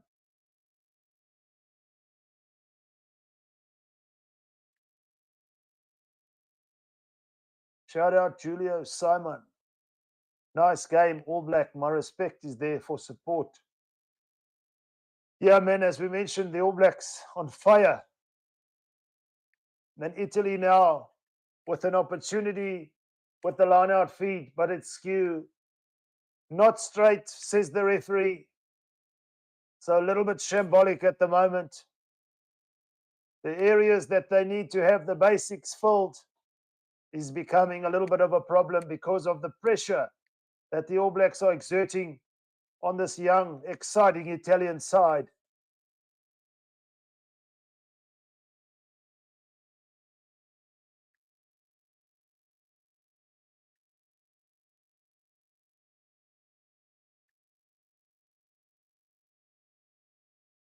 The All Blacks with the feed now from the line out not being straight. 15 meters from this left-hand touchline. Just inside their own 10-meter mark, the referee blowing advantage. Line out is bad. The scrum is bad from Italy. And the All Blacks playing under advantage. But no advantage there.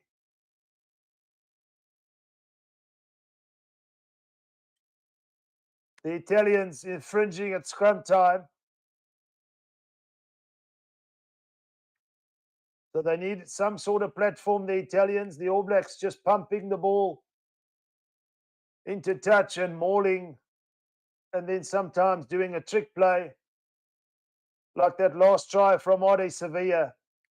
Back of the line out, over the top ball. Coming at speed, wonderful angle. So the Italians, first of all, cannot defend for the whole first half. Second of all, they need to try and find a way to slow this game down. We see some All Black legends in the crowd. Conrad Smith, the great Richie McCaw, rooting his team on here at the OL Stadium. Bruce J says, glad Ireland are playing the All Blacks. It seems that way, my brother. For all intents and purposes, that is the game to make, or that will be made. All Blacks likely to finish second in this group. Keep in mind the Italians must still play France. Highly unlikely that they'll beat the French, but the All Blacks come away from the maul here. Aaron Smith again sniping down this left-hand touchline on the blind side. And the All Blacks have try number 5. And the scrum half, Aaron Smith, has a brace. Present as ever, intense as ever. And the All Blacks just dominating up front. Brodie Retallick being solid in the line out, commanding his guys. In sync. Bodies nice and low. The momentum was there. Cody Taylor fed Aaron Smith. Lovely little inside step, and the All Blacks score try number 5.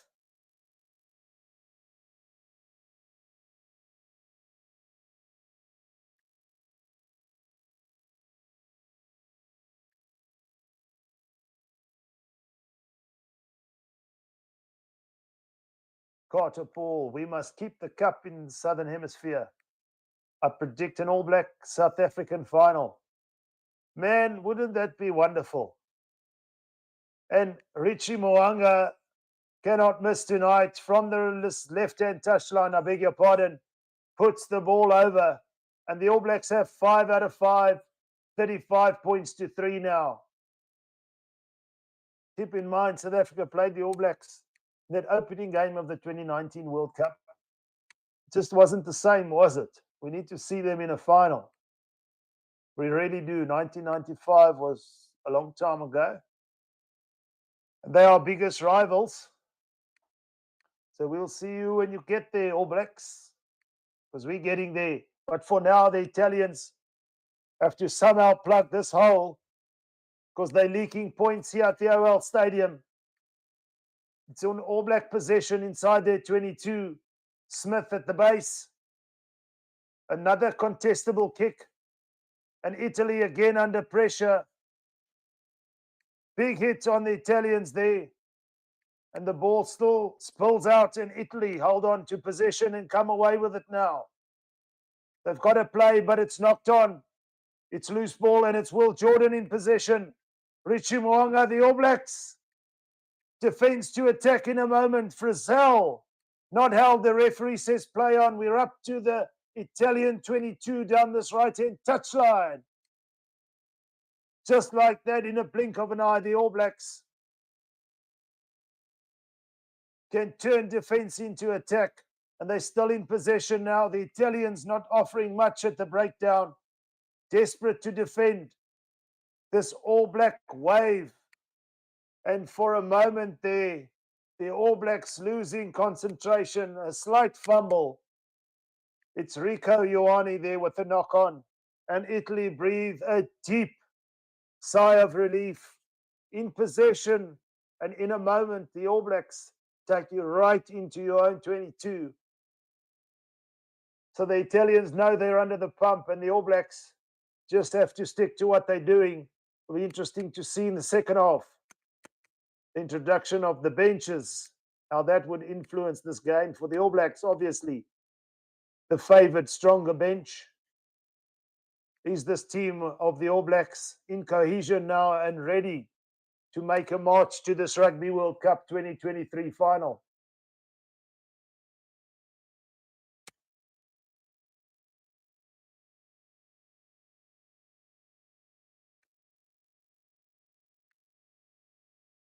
Richie McCaw is an absolute legend in the game.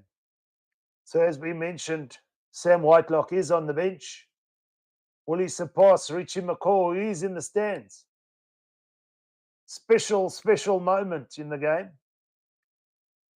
We think of victories as important.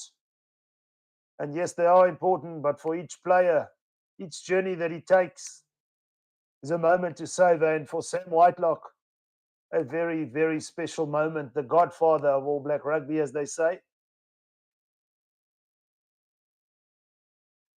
William, I hope Pollard is hungry too, my brother. We need to take our points when they are on offer. We cannot leave points on the field. 11 points, 3 points, 5 points. Not in the knockout stages. Not with the intensity of how close the teams are. Especially at this time, at this Rugby World Cup. 3 points can win you a game, and we need that. So I second that 100%. Carter Paul says, brutal by the All Blacks. It is brutal, brother.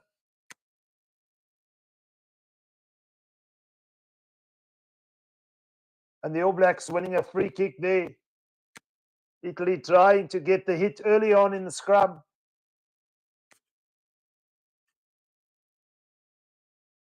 Verts, I hear you, the Boks playing France. French are obviously at home. But I don't know, I think history also shows that the Springboks have never beaten the All Blacks back-to-back. And we don't want to mess with history right now. I think we might fancy the French. Because if we can get under their skin, then they have the potential to slightly crumble. We know they're an evolved French team.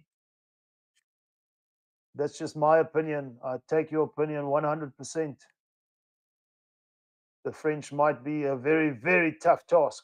But for now, it's the All Blacks in possession inside the Italian 22 down this right-hand touchline.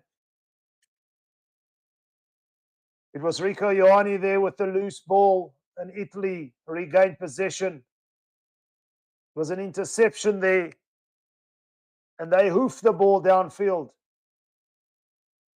The All Blacks ready to play from deep via Will Jordan. Sees a little bit of space. We just passed the Italian 10-meter mark now, playing towards this left-hand touchline. Wonderful ball out the back to Jordie Barrett. It's Aaron Smith with the hat-trick under the posts. Some incredible work there from the All Black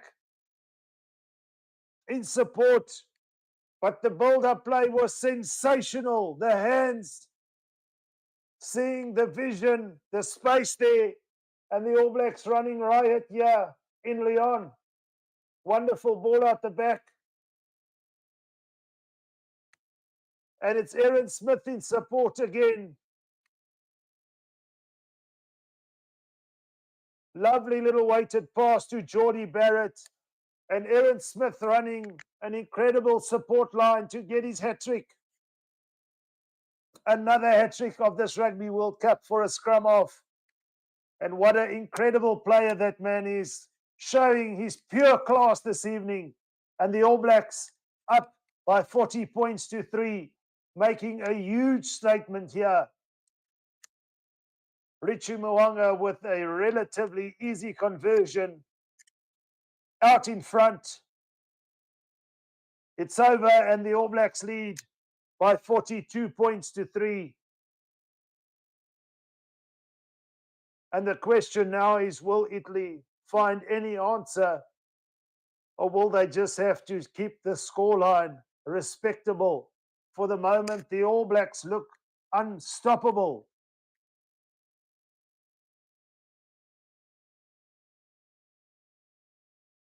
Italy kick off now, and Rico Ioane gathers the ball. He's just inside his 22.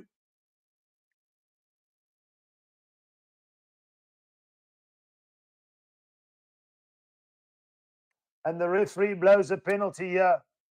The Italians a little bit impatient. It was a tackle. They assumed it was a maul. You have to release the tackled player.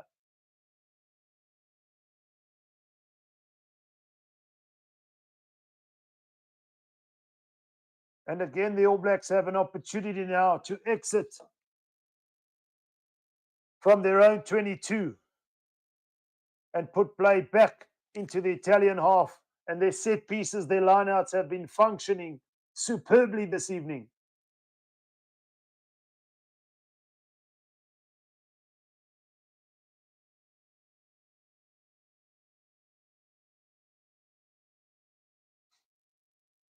Cody Taylor with the feed for the All Blacks. To the back of the lineout they go. Quick ball, wonderful hands there. Smith, the All Blacks keep it alive. Punching up the middle, Brodie Retallick with the pick and go. They're into the Italian 22 again. It's quick hands. He just couldn't hold on to the ball there.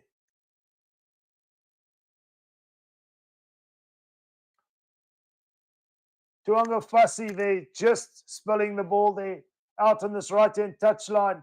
But once again, the All Blacks making some easy meters. Post-contact meters has been wonderful from the All Blacks. But the width that they've used in their play has also caused a lot of problems for the Azzurri. And the Italian forwards blowing heavy at the moment.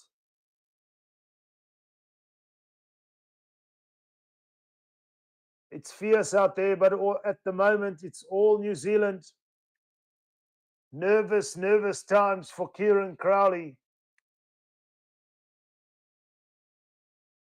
Not the ideal situation. Italy, of course, though, in possession here. Inside their own 22 with the scrum feed time off for the moment.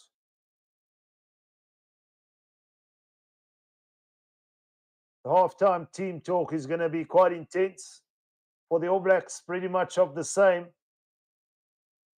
Taking a look at the running meters, the All Blacks have made almost twice the amount of running meters as Italy, which is a worrying sign. So the defense a little bit lackadaisical for the Italians here. They need to stop the All Blacks punching up the middle as well. Remember, they're not only going wide. The All Black showing the All Black class.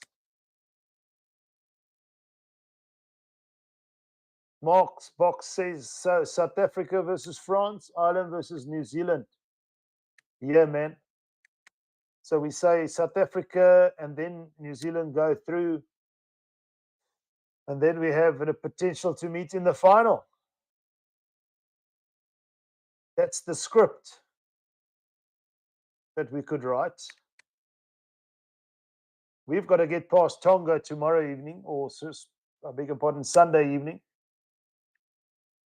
Without any injuries, of course. Can ill afford one at hooker, fly half. So not all is said and done for the Springboks, just a clean bill of health, bonus point. And then we talk on Monday. For now, the Italians are in possession, but they're deep inside their 22 here. 5 meters from this right-hand touchline. Varney feeds. It's a free kick to the Italians, and I'm sure they'll be kicking for touch. What a half from the All Blacks.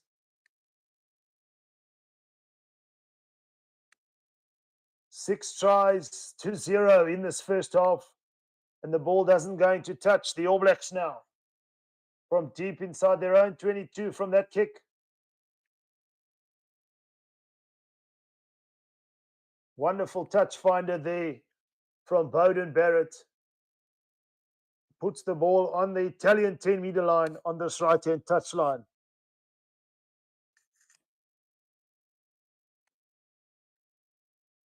The All Blacks doing the basics right here in the first half, but also showing the vision and skill and efficiency in finishing those opportunities. The leadership from Adi Savea, leading by example, busting up the middle for his try earlier on. But here come the Italians with possession now. Starved of possession in this first half. They feed the ball quickly. Driven back just inside their own half here on centre field, the Italians, and the All Blacks come away with it again. The transition from defence to attack. Will Jordan is all over his man here. He's on his feet. There's a counter ruck. We're tucked up on this left-hand touchline, 5 meters from the Italian try line. Relief for the Italians there. Brody Retallick going over the ball, but the referee adjudges him to have not released the player first. So the Italians get a penalty. Nervous moments there for the Italians just before half-time. And they get a penalty and put it into touch. Just about on their own 10-meter mark on this left-hand touchline. So just like that, the All Blacks again defending well. The line speed was good, forcing the mistake and then countering. just for this last penalty from Brodie Retallick. But Italy are in possession now on their own 10-meter mark, playing to this right-hand touchline. Lovely little ball out the back there.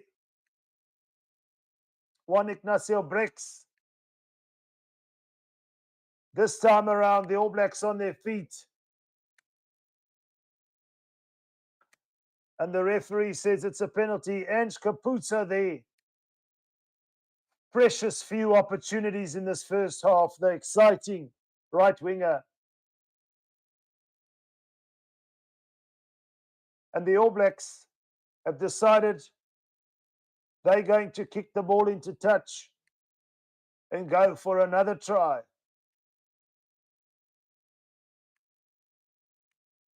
So this will be the final play of the first half. It's been all New Zealand.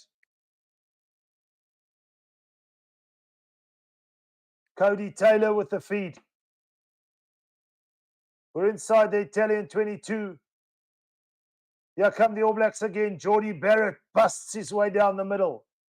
We're playing now down this right-hand touchline, the blind side. Talaya from Smith. We're 7 meters out. The All Blacks looking to finish strong here in this first half. Advantage is the referee. For now, the Italians holding their own in defense. Tuanga Fassi now. Play on, it's Cody Taylor. Aaron Smith. Boanga. Barrett out the back. Playing under advantage, so the referee will come back. The All Blacks not done yet in this first half. It's been misery for the Italians. And the All Blacks piling it on now.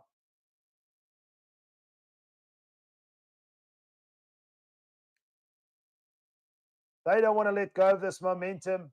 And for sure, they'll put the ball into the corner here on this right-hand touchline, 5 meters out from the Italian try line. The All Blacks still lead 42 points to 3.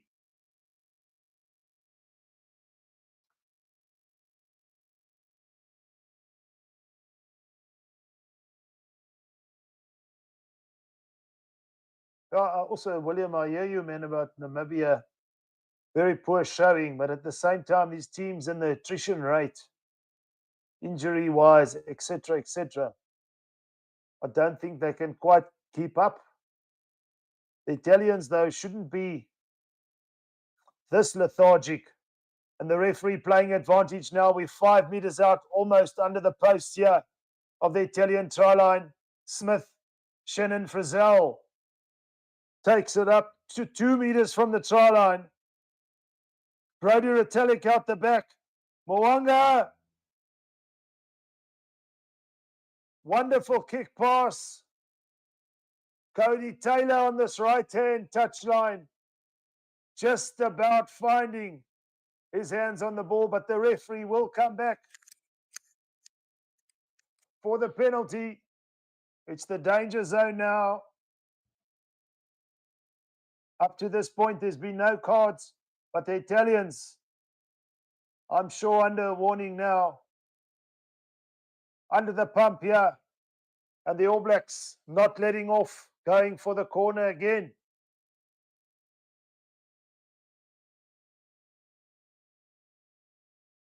Just stretching out there, Cody Taylor. It was a matter of inches.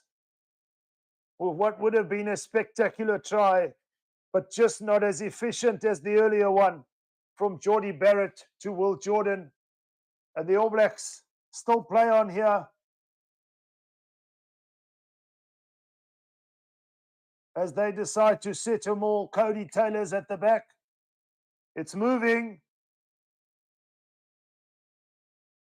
Everybody getting involved.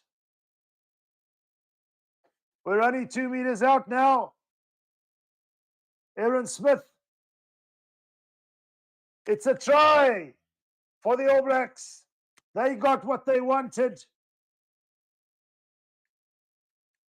It's that man, Ardie Savea, the captain, who scores a try. And he has a brace. So the All Blacks now 47 points to 3 with the kick to come. What a first half, but what a domination from New Zealand. Very efficient at set piece, dominating at scrum time. And when they got to the Italians, 22, they don't exit without scoring points. And tonight, they're scoring them in 7. And that is try number 7 for the All Blacks.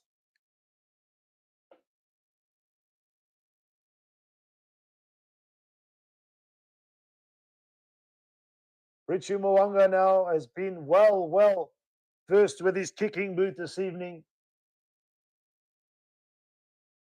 Has the opportunity to put the All Blacks 49 points to 3 up. And seal off a very dominant, intense first half from the All Blacks. Mo'unga from the tee. It's over. And that is half-time, folks. The All Blacks lead here at the OL Stadium in Lyon by 49 points to 3. You're not hearing it incorrectly. It's only half-time. Get your refreshments. For Italy, they need to respond and show some pride, respectability to the scoreline. The All Blacks for now, sailing high, flying high. Remember, there is a bench to come. It's 49 points to 3. Join us for the second half. It's going to be an interesting score. Leave it in the comments. Bye for now.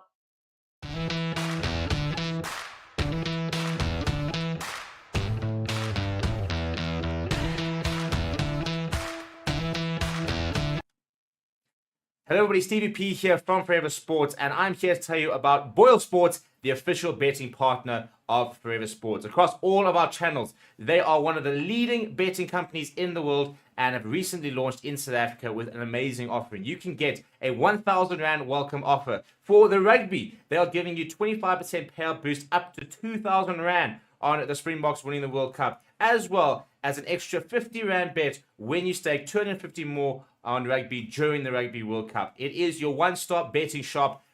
That is BOYLESPORTS. Come and join us in the community. Check the links in the description to sign up. Get yourself an account and make sure that you are winning big with BOYLESPORTS.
Hello and welcome to Forever Sports. My name is Reese. I'll be talking to you a little bit today about one of our channel partners, BITDEFENDER. BITDEFENDER is a global leader in cyber security. BITDEFENDER is committed to defending people all around the globe against cyber attacks, as well as to transform people's digital experiences. In the next 6 months, Forever Sports will be covering major tournaments such as the Rugby Championship, the Premier League, the remainder of the Formula 1 season, as well as embarking on the biggest Rugby World Cup YouTube campaign ever. To ensure that these are all a success, it is imperative that the Forever Sports channels and platforms remain uncompromised. And with BITDEFENDER, we can be assured that our cybersecurity needs are being taken care of. To read more on BITDEFENDER, please be sure to check the links in the description of our video. Once again, thank you very much to our partner, BITDEFENDER, for joining the channel. I've been...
Hello and welcome back to Forever Rugby on Forever Sports.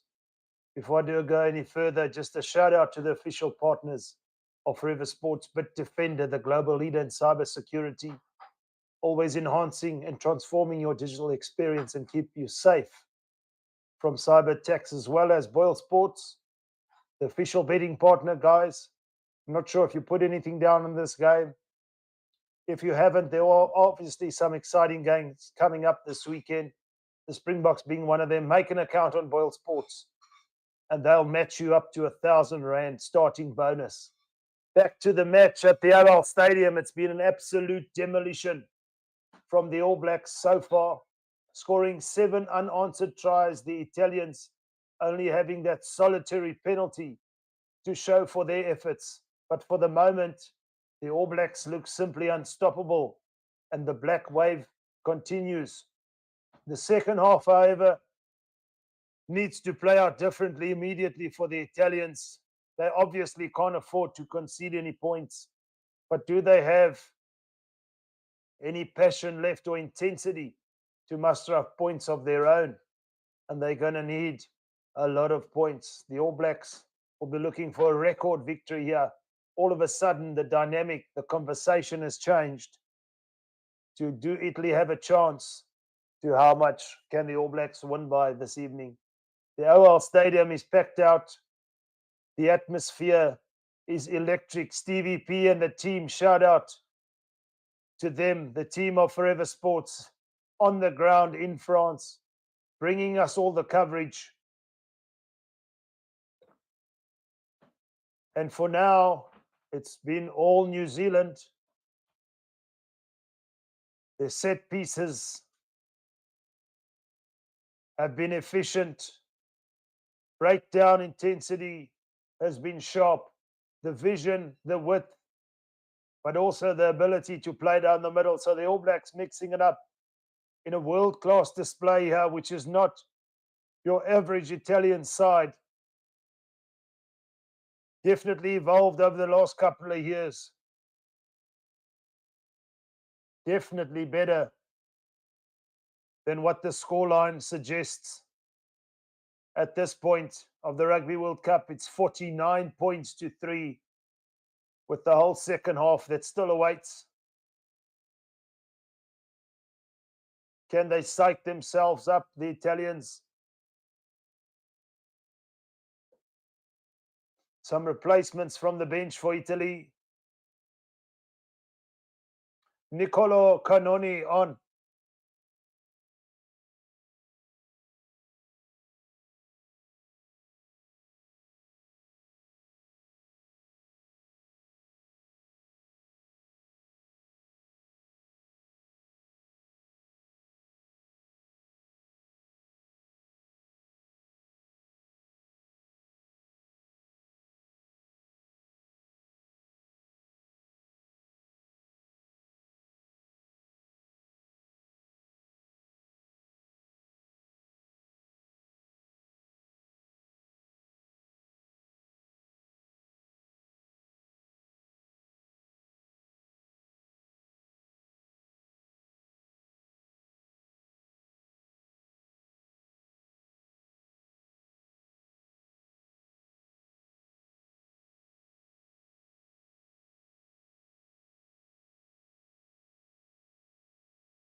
Back here.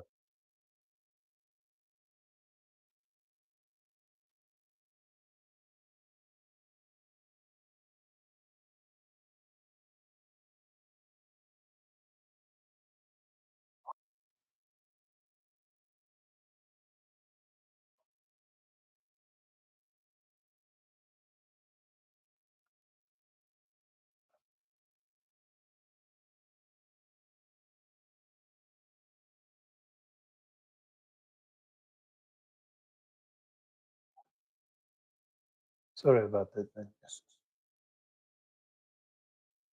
Test. Yep.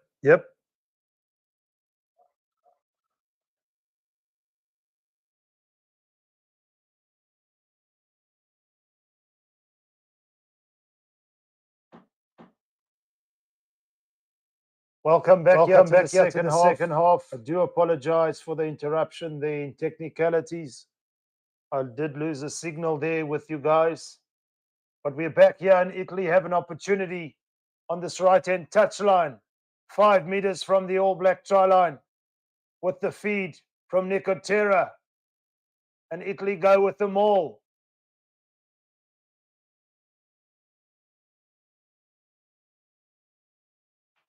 The scoreline is still 49-3 to the All Blacks, but the Italians now with an opportunity at wide. Capuzzo!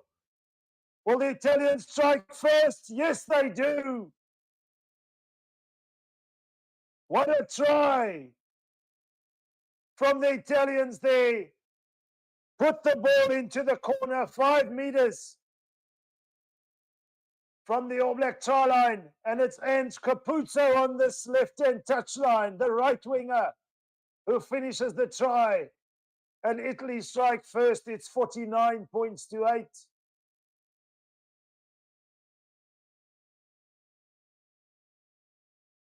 A little bit of argy-bargy off the ball stuff there after the try.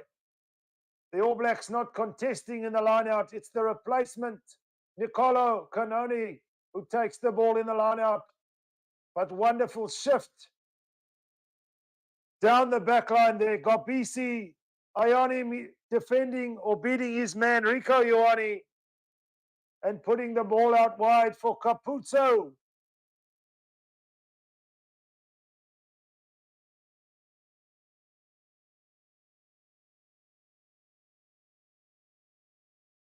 Very difficult conversion here for Italy. Nonetheless, they do get on the scoreboard through that man, Ange Capuzzo. And it's going to be Tommaso Allen from this left-hand touchline.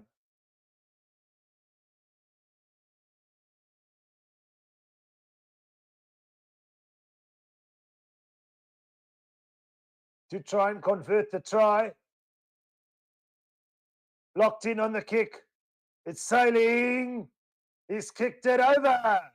And Italy hit double digits. And what a moment now. Guys, it's Sam Whitelock off the bench for his 149th cap for the All Blacks. Surpassing the great Richie McCaw.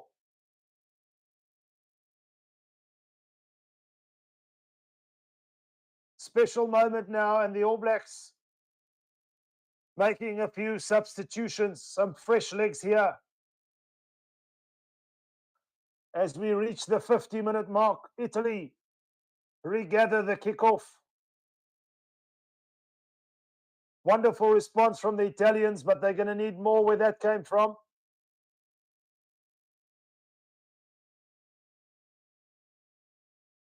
The All Blacks transition defense into attack again. Roygaard, Brody Retallick puts his head down like a rampaging rhinoceros with long legs like a giraffe. And Brody Retallick scores a try for the All Blacks. Defending 1 second. And they've hit 50. It's 54 points to 10 with the kick to come. You're not going to stop him that close to the line. All from that charge down there. The pressure from the All Blacks. defending tightly inside the Italian 22, not letting up, and in the process forcing the error. The kick charged down, and Brodie Retallick scores. Wonderful response from the All Blacks. Chat Sport, I hear you. That was an incredible first half. I'm sure it's going to be played in a lot of training videos, even after this World Cup, because it was efficient, to say the least. Richie Mo'unga lines up a kick on this right-hand touchline. He hasn't missed all night. And that's try number 8. Conversion number 8 for Richie Mo'unga and the All Blacks. And they lead by 56 points to 10.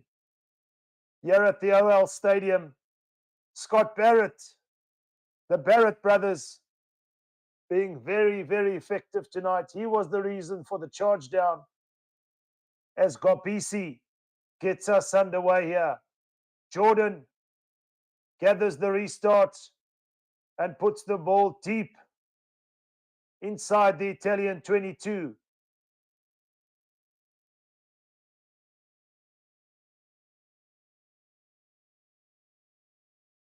The Italians return the favor. It's Tommaso Allen there who finds touch on this right-hand touchline. But the All Blacks now with an opportunity from this set line-out play. Sam Whitelock, of course, from the bench. The godfather, the man they turn to. And what a man to have off the bench as the All Blacks now shaped for a maul. Taylor at the back. It's got a bit loose and he comes away with the ball now. Roygaard. The All Blacks looking for quick ball. It's a little bit loose again.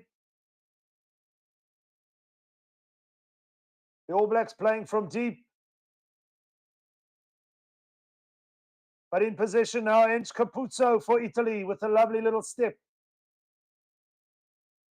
It's turnover ball, it's loose. The All Blacks are in possession. And the referee says no advantage. Scrum to the Italians. The All Blacks there transitioning into attack, but just losing the ball in contact. It's all frenetic at the moment. You feel the All Blacks used to playing at this pace.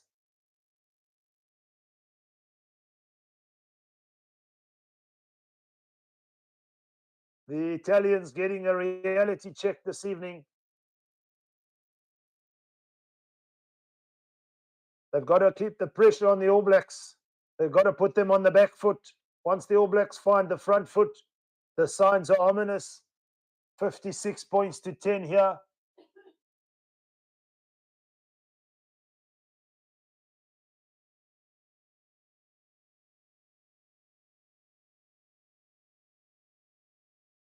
What do you guys think the Italians can do against the French? Do you think the familiar territory of knowing them, playing against them, will have an effect? The All Blacks over scrum Italy off their own ball here.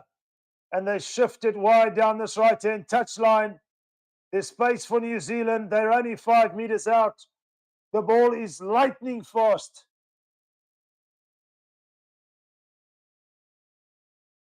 Geordie Barrett takes it into contact. Roygaard at the base to feed now.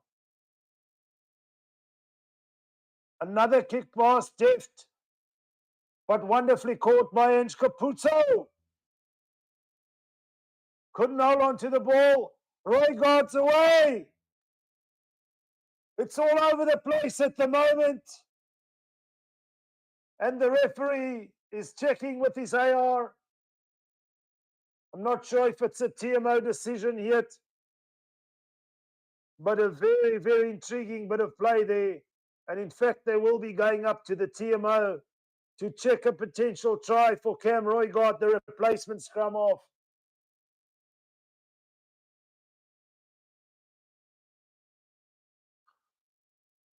Ange Capuzzo initially came away with the ball after attempted kick pass. He lost it in contact and away sniped down this left-hand touchline. The replacement scrum off Cam Roygaard. They're going to have to check grounding there and potentially a double movement. Did he roll over? Potentially a penalty against him there.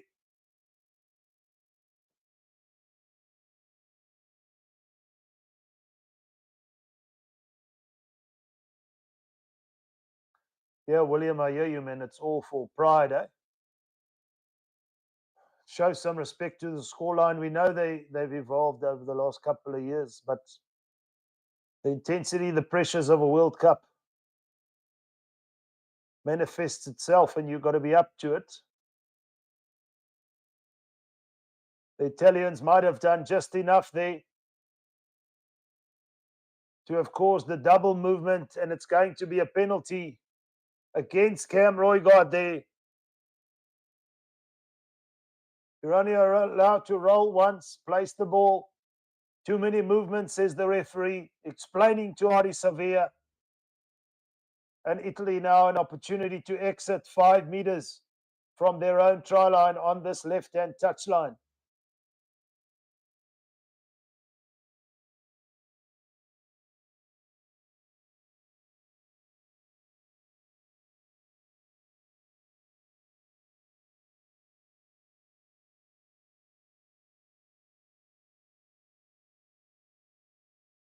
Interesting to have seen the All Blacks also not contesting all the time on the Italian throw.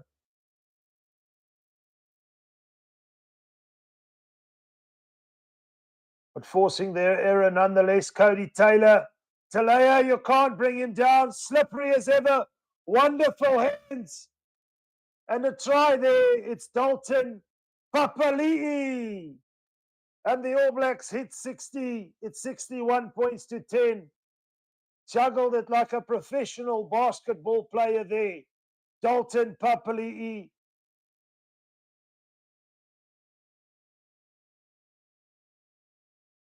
And the All Blacks, it wasn't their possession. Italy overthrown at the line out. Mark Talea sniping. Gathering the ball from Cody Taylor. He couldn't be brought to ground. It was the hands from Dalton Papali'i which saw him go over and score. And the conversion to come relatively easy. Try number 9 for the All Blacks. 61 points to 10. Make that 63 via the boot of Richie Mwanga. That's 9 out of 9 for the fly-off. That's world class.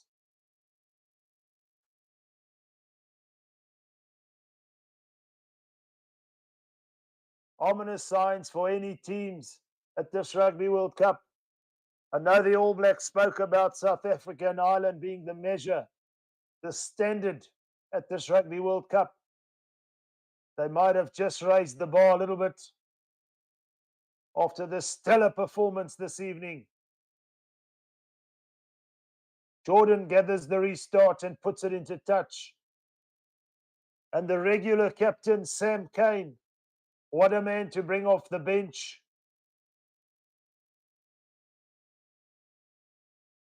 For the All Blacks.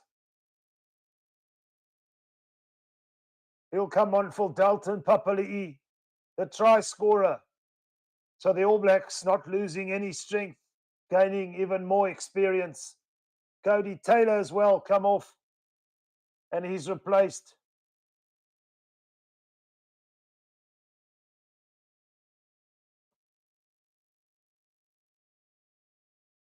by Dane Coles. The All Blacks now in possession. Shifting it wide down this left-hand touchline. It's Talea again. Just a bit loose in the offload there.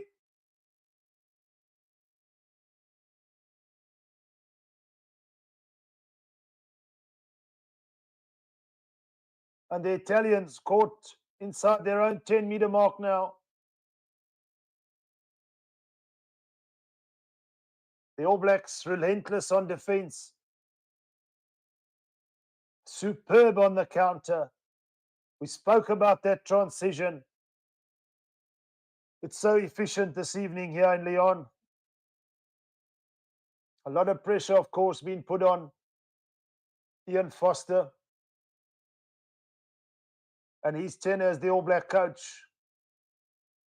But as we mentioned, when the All Blacks are on, they're just about unstoppable.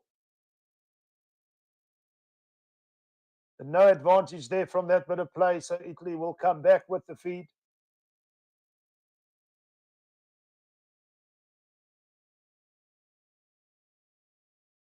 We're almost into the last quarter, folks. Stay tuned. There's still some points here on the table to be had. Hopefully, Italy can get one or two more. Or will the All Blacks shift into another gear? Tyrell Lomax also on for the All Blacks in the front row, so changes galore. But what you lose in the swings, you gain in the roundabout, they say. The players off the bench, the finishers, they know the systems, they're the fresh legs.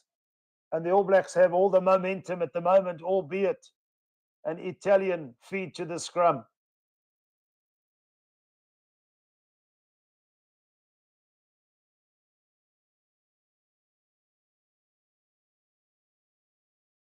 Barney with the feed, the All Blacks with immense pressure.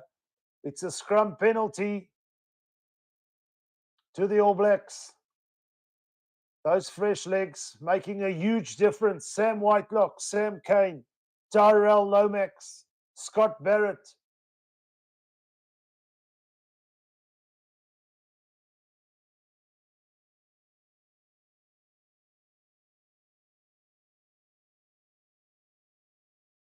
The All Blacks putting the ball deep now inside the Italian 22.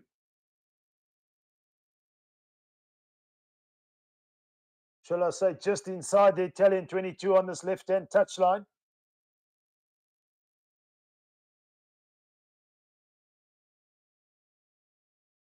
Yeah, William, I hear you. The All Blacks running through the paces here. Like it's a training match. At times, the Italians showing small glimpses. But the All Blacks just running rampant. Nothing really challenging them now. As they shape for a maul, but it's down this left-hand touchline. Easy as you like, deceptive as you like. It's the replacement hooker, Dane Coles. And the All Blacks have hit 10 tries. The Italians were sitting for the maul, and the All Blacks caught them napping down this left-hand blind side. Dan Coles to Cam Roygard. Back to that man, Dan Coles.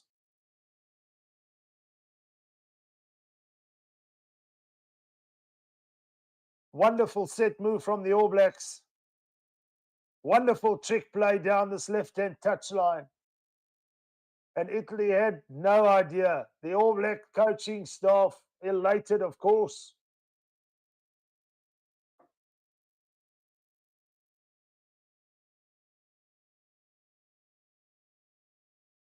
Richie Mo'unga now. Another difficult kick. He's kicked 9 out of 9, folks. If you're a South African fan, you know the kicking or goal kicking has been a contentious issue. We love every single Springbok rugby player. We just want to know, is there an opportunity where we can kick our goals? Where we get the opportunity, we need to. And for the first time, as I say that, Richie Mo'unga pulls it to the left-hand touchline, or left-hand upright, I beg your pardon. It was not Cam Roygard, it was Dan Coles who fed the ball back from the back of that maul to that man, Dan Coles, and he scored the try. The All Blacks 68, Italy 10. Are inside their own 22 from the restart, the All Blacks.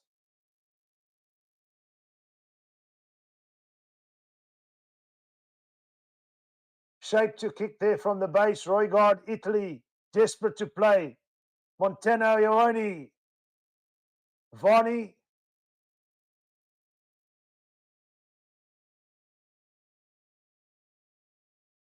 Nicolo Canone made a huge impact since he's come on the field. Ever present in the line out, carried the ball nicely there, but the Italians still stuck in centre field here, just inside the All Blacks half, playing towards this left-hand touchline, running out of ideas, losing their shape just a little bit. The All Blacks holding them up. It wasn't a tackle. It was a maul. It's not moving anywhere. And for that reason, the All Blacks get the feed to the scrum now with some more substitutions on the side of the All Blacks. Cleaning out the bench now with Anton Leonard-Brown coming on for Geordie Barrett and Damian McKenzie on for Richie Mo'unga. 9 out of 10. Incredible kicking display. Hasn't been under that much pressure, but you still got to get your kicks no matter what. The pressure was on the All Blacks before this game, but they've responded excellently, dominating this game. 10 tries to 1. I'm not sure many of us saw that coming, although history suggested a 46-point spread. The All Blacks are not done yet. They have the feed to the scrum here. Cam Roigard.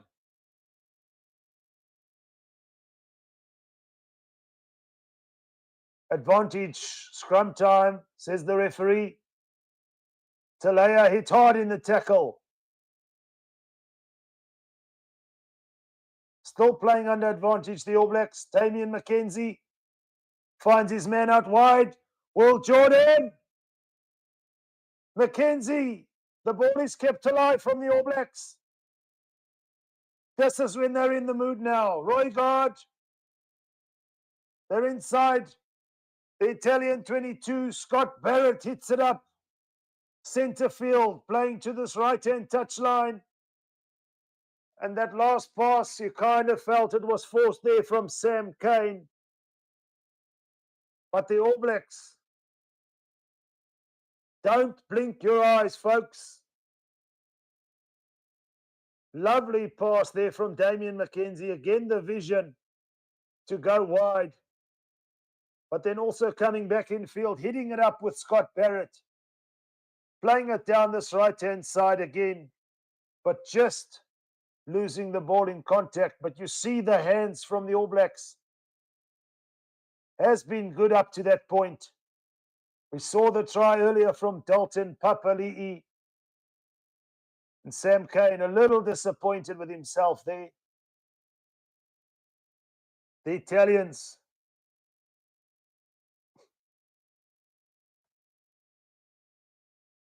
make a substitution now.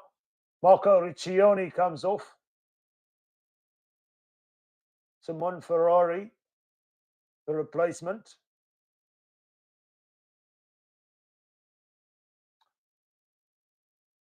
Rudes taking you through this all-important Group A clash that's become a domination from the All Blacks.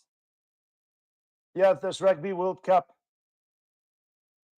Italy not putting up much of a resistance at all, but this black machine has been functioning at full efficiency. And here they go, scrumming Italy off their own ball. From the back is Surveyor. It's advantage to New Zealand. They're in possession now. Italy hoofed the ball away after the ball was lost in contact. But a powerhouse scrum from the All Blacks. All over the Italians there, like white on rice. The All Blacks calling for another scrum. A little bit farther, just about inside the Italian 22 centre field. Just a bit too far, I guess, for a pushover, but judging from that last scrum, they might fancy it here. The Italians blowing from their ears, it looks like it. They're so tired.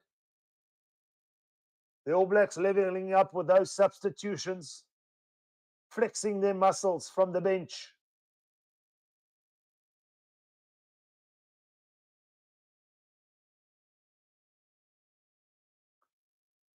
Charles Mbewe, New Zealand all the way. Sure, my brother. World class is world class. Even if I'm not a New Zealand supporter, Mackenzie comes away with it now. Slippery as ever. And he goes over for the try. From that first phase ball at scrum time. You kind of feel the conditions are a little bit humid. So you need to make your tackles low. If you're going to go a little bit higher than hip, he might be able to slip away. And on that occasion, Damien McKenzie scores try number 11.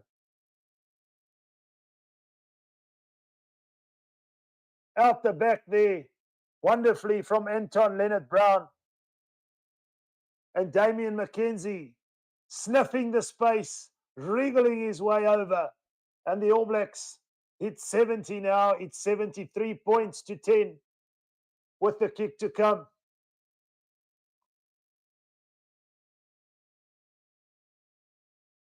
Very average defense there from the Italian midfield. And Damien McKenzie capitalizing now and with an opportunity to convert his own try from this right-hand touchline, about 30 meters out from the goalpost. McKenzie with the stare. Shifts to the ball, kicks it. It's over for New Zealand. Another 2 points to the scoreline. It's 75 points to 10.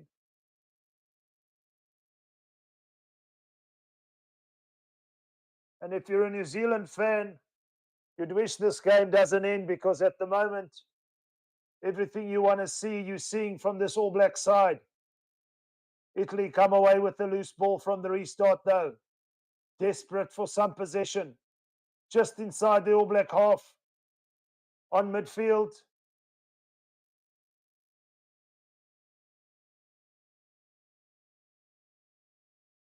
The All Blacks again steal the ball away. Chipped ahead from Will Jordan. The bounce of the ball is good. The offload to Will Jordan. Simply sensational from the All Blacks. They hit 80 here at the OL Stadium. Will Jordan chipped it ahead. Relied on the bounce of the ball. Artie Surveyor picked up the loose ball. Plucked it out of the air. I still had the presence of mind to offload, and Will Jordan was there to finish. Wonderful hit there from Rico Ioane in midfield, causing the turnover.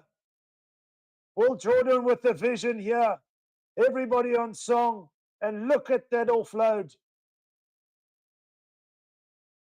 Artie Surveyor throwing himself in the air. He had his eyes on the ball, and Will Jordan had his eyes on the try line for New Zealand. 80 points to 10 with the kick to come. It's a demolition at the OL Stadium here in Lyon.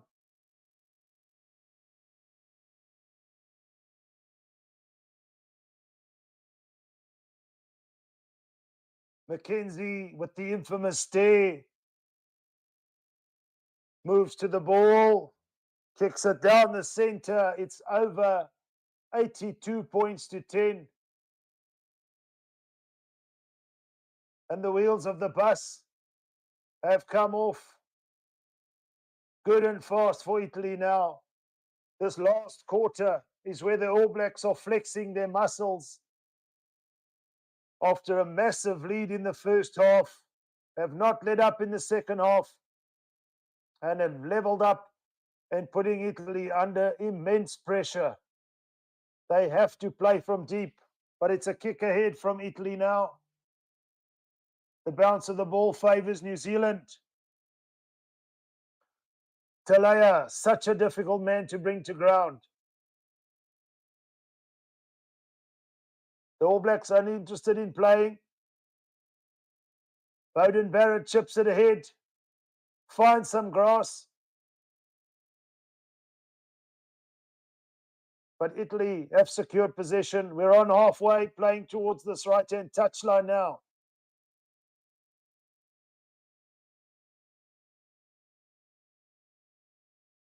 Couple of seconds, Italy have got the ball, but New Zealand,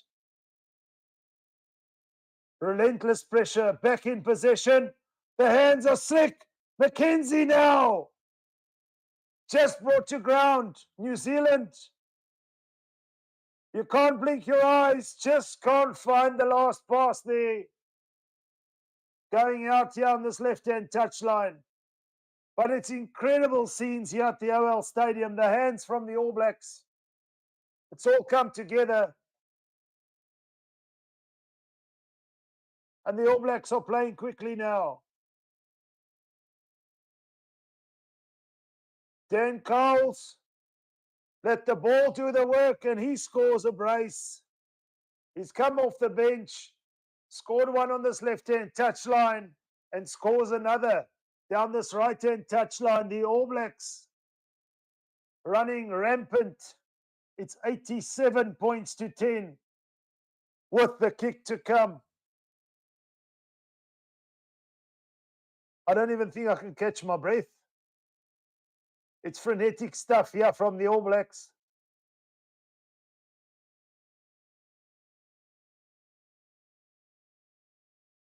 William, I agree with you.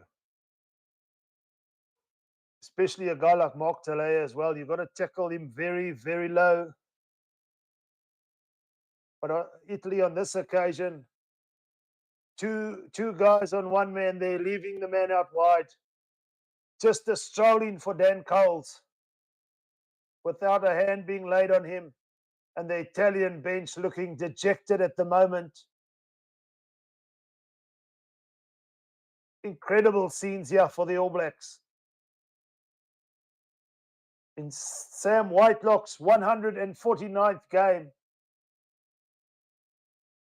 Would have been quite cool if they got 149 points, but they're just running out of time here.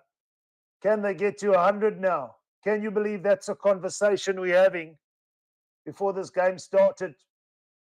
I would have thought maybe 49-3, 49-20, 49-10, anything with a 30 plus. But yeah, the All Blacks really showing, I mean, what's it, 79 differential, 89 points to 10.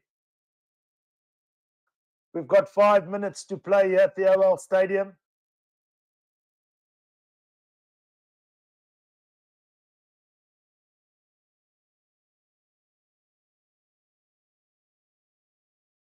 Penalty to the All Blacks there. Easy pressure relief here from the restarts. Infringement at the ruck for Italy, and Bowden Barrett finds the touchline on halfway. New Zealand with the put in here. They're not done yet.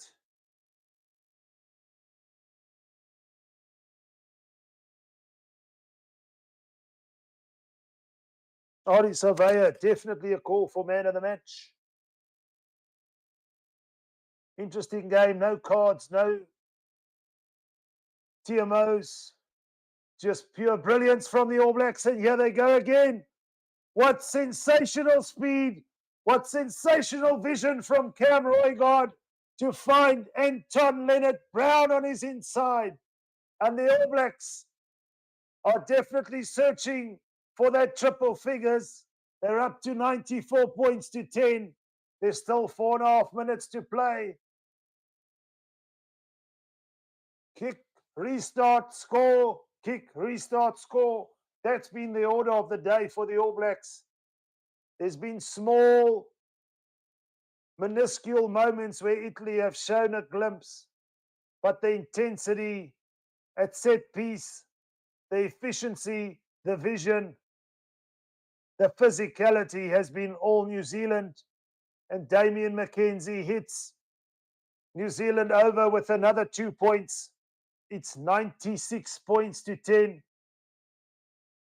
Joshua Taylor, I hear you, bro. Let's go to 100.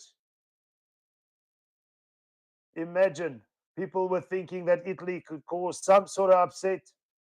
I played with the thought myself, but the All Blacks putting me to shame here. It's a complete domination, annihilation from the All Blacks.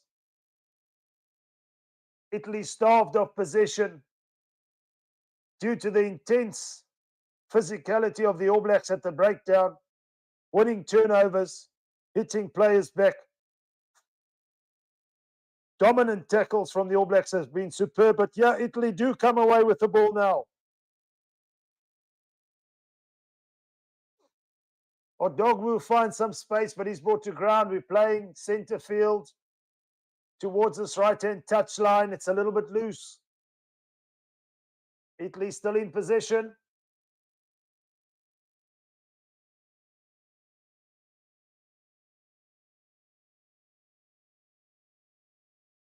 On the All Black 10-meter mark now, centre field. Playing towards the right-hand side. Italy finds space here. Capuzzo. Wonderful vision there from the Italians. They're only 3 meters out here. They want to have the last say of this game.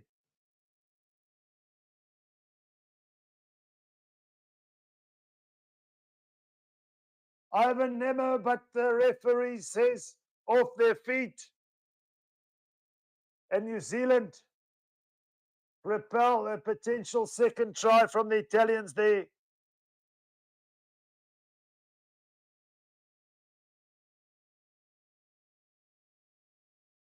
And a wonderful kick to touch there from the All Blacks. And they have an opportunity now to set up an attacking play and perhaps aim for that 100. To do that to this Italian side is a mean feat. People in the rugby world, guys, we should be paying attention to this. We obviously still back the Boks as Springbok supporters. But this shows you the Rugby World Cup will give you more food for thought than answers for now. New Zealand have had all the answers tonight. Roygard at the base.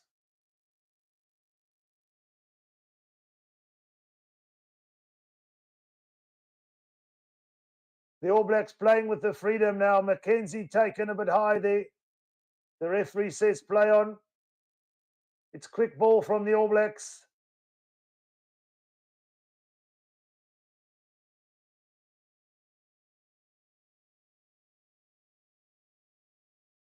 Roygard has been busy since he's come on the field, and the All Blacks now shifted towards this right-hand touchline. Odi Savea looking for his hat-trick there. Just tried to offload unselfishly, should I say, and in the process finds an Italian hand. And Italy come away with it now. It's grab it ahead.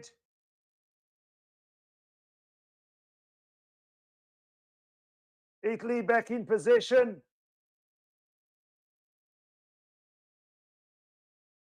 There's an opportunity here for Italy. They're almost up to the All Black 22 on this right-hand touchline.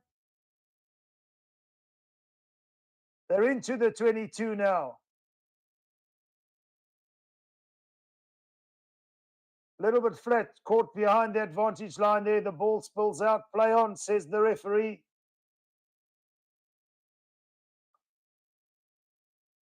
Italy looking to finish strong.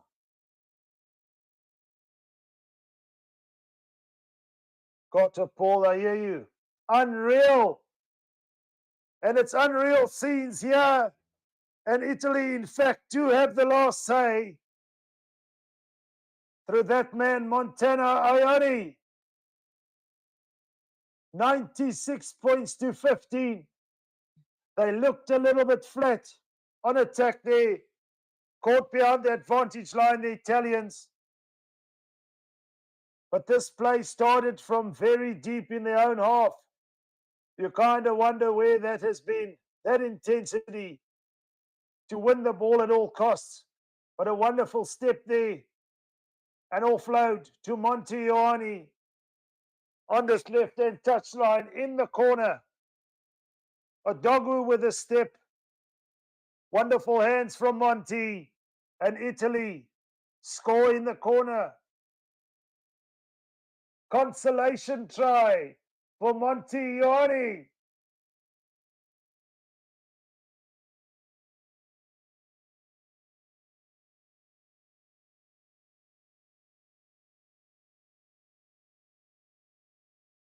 It's been a tough afternoon. The Italian fans looking for anything to celebrate.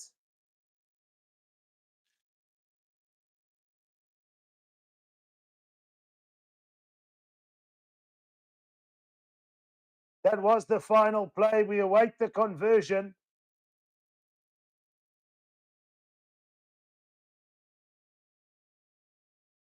Paolo Gobisi for Italy after that consolation try. From this left-hand touchline, splits the center. It's over. Italy 17 points. The All Blacks 96 points. Here at the OL Stadium, a complete annihilation from the All Blacks. And sending some ominous signs to all the other teams, especially Ireland, who they could face in that all-important quarter-final. For now, the All Blacks will celebrate this victory, and the Italians will go and look at their bruised bodies and have food for thought as they still have France coming up in their last group game.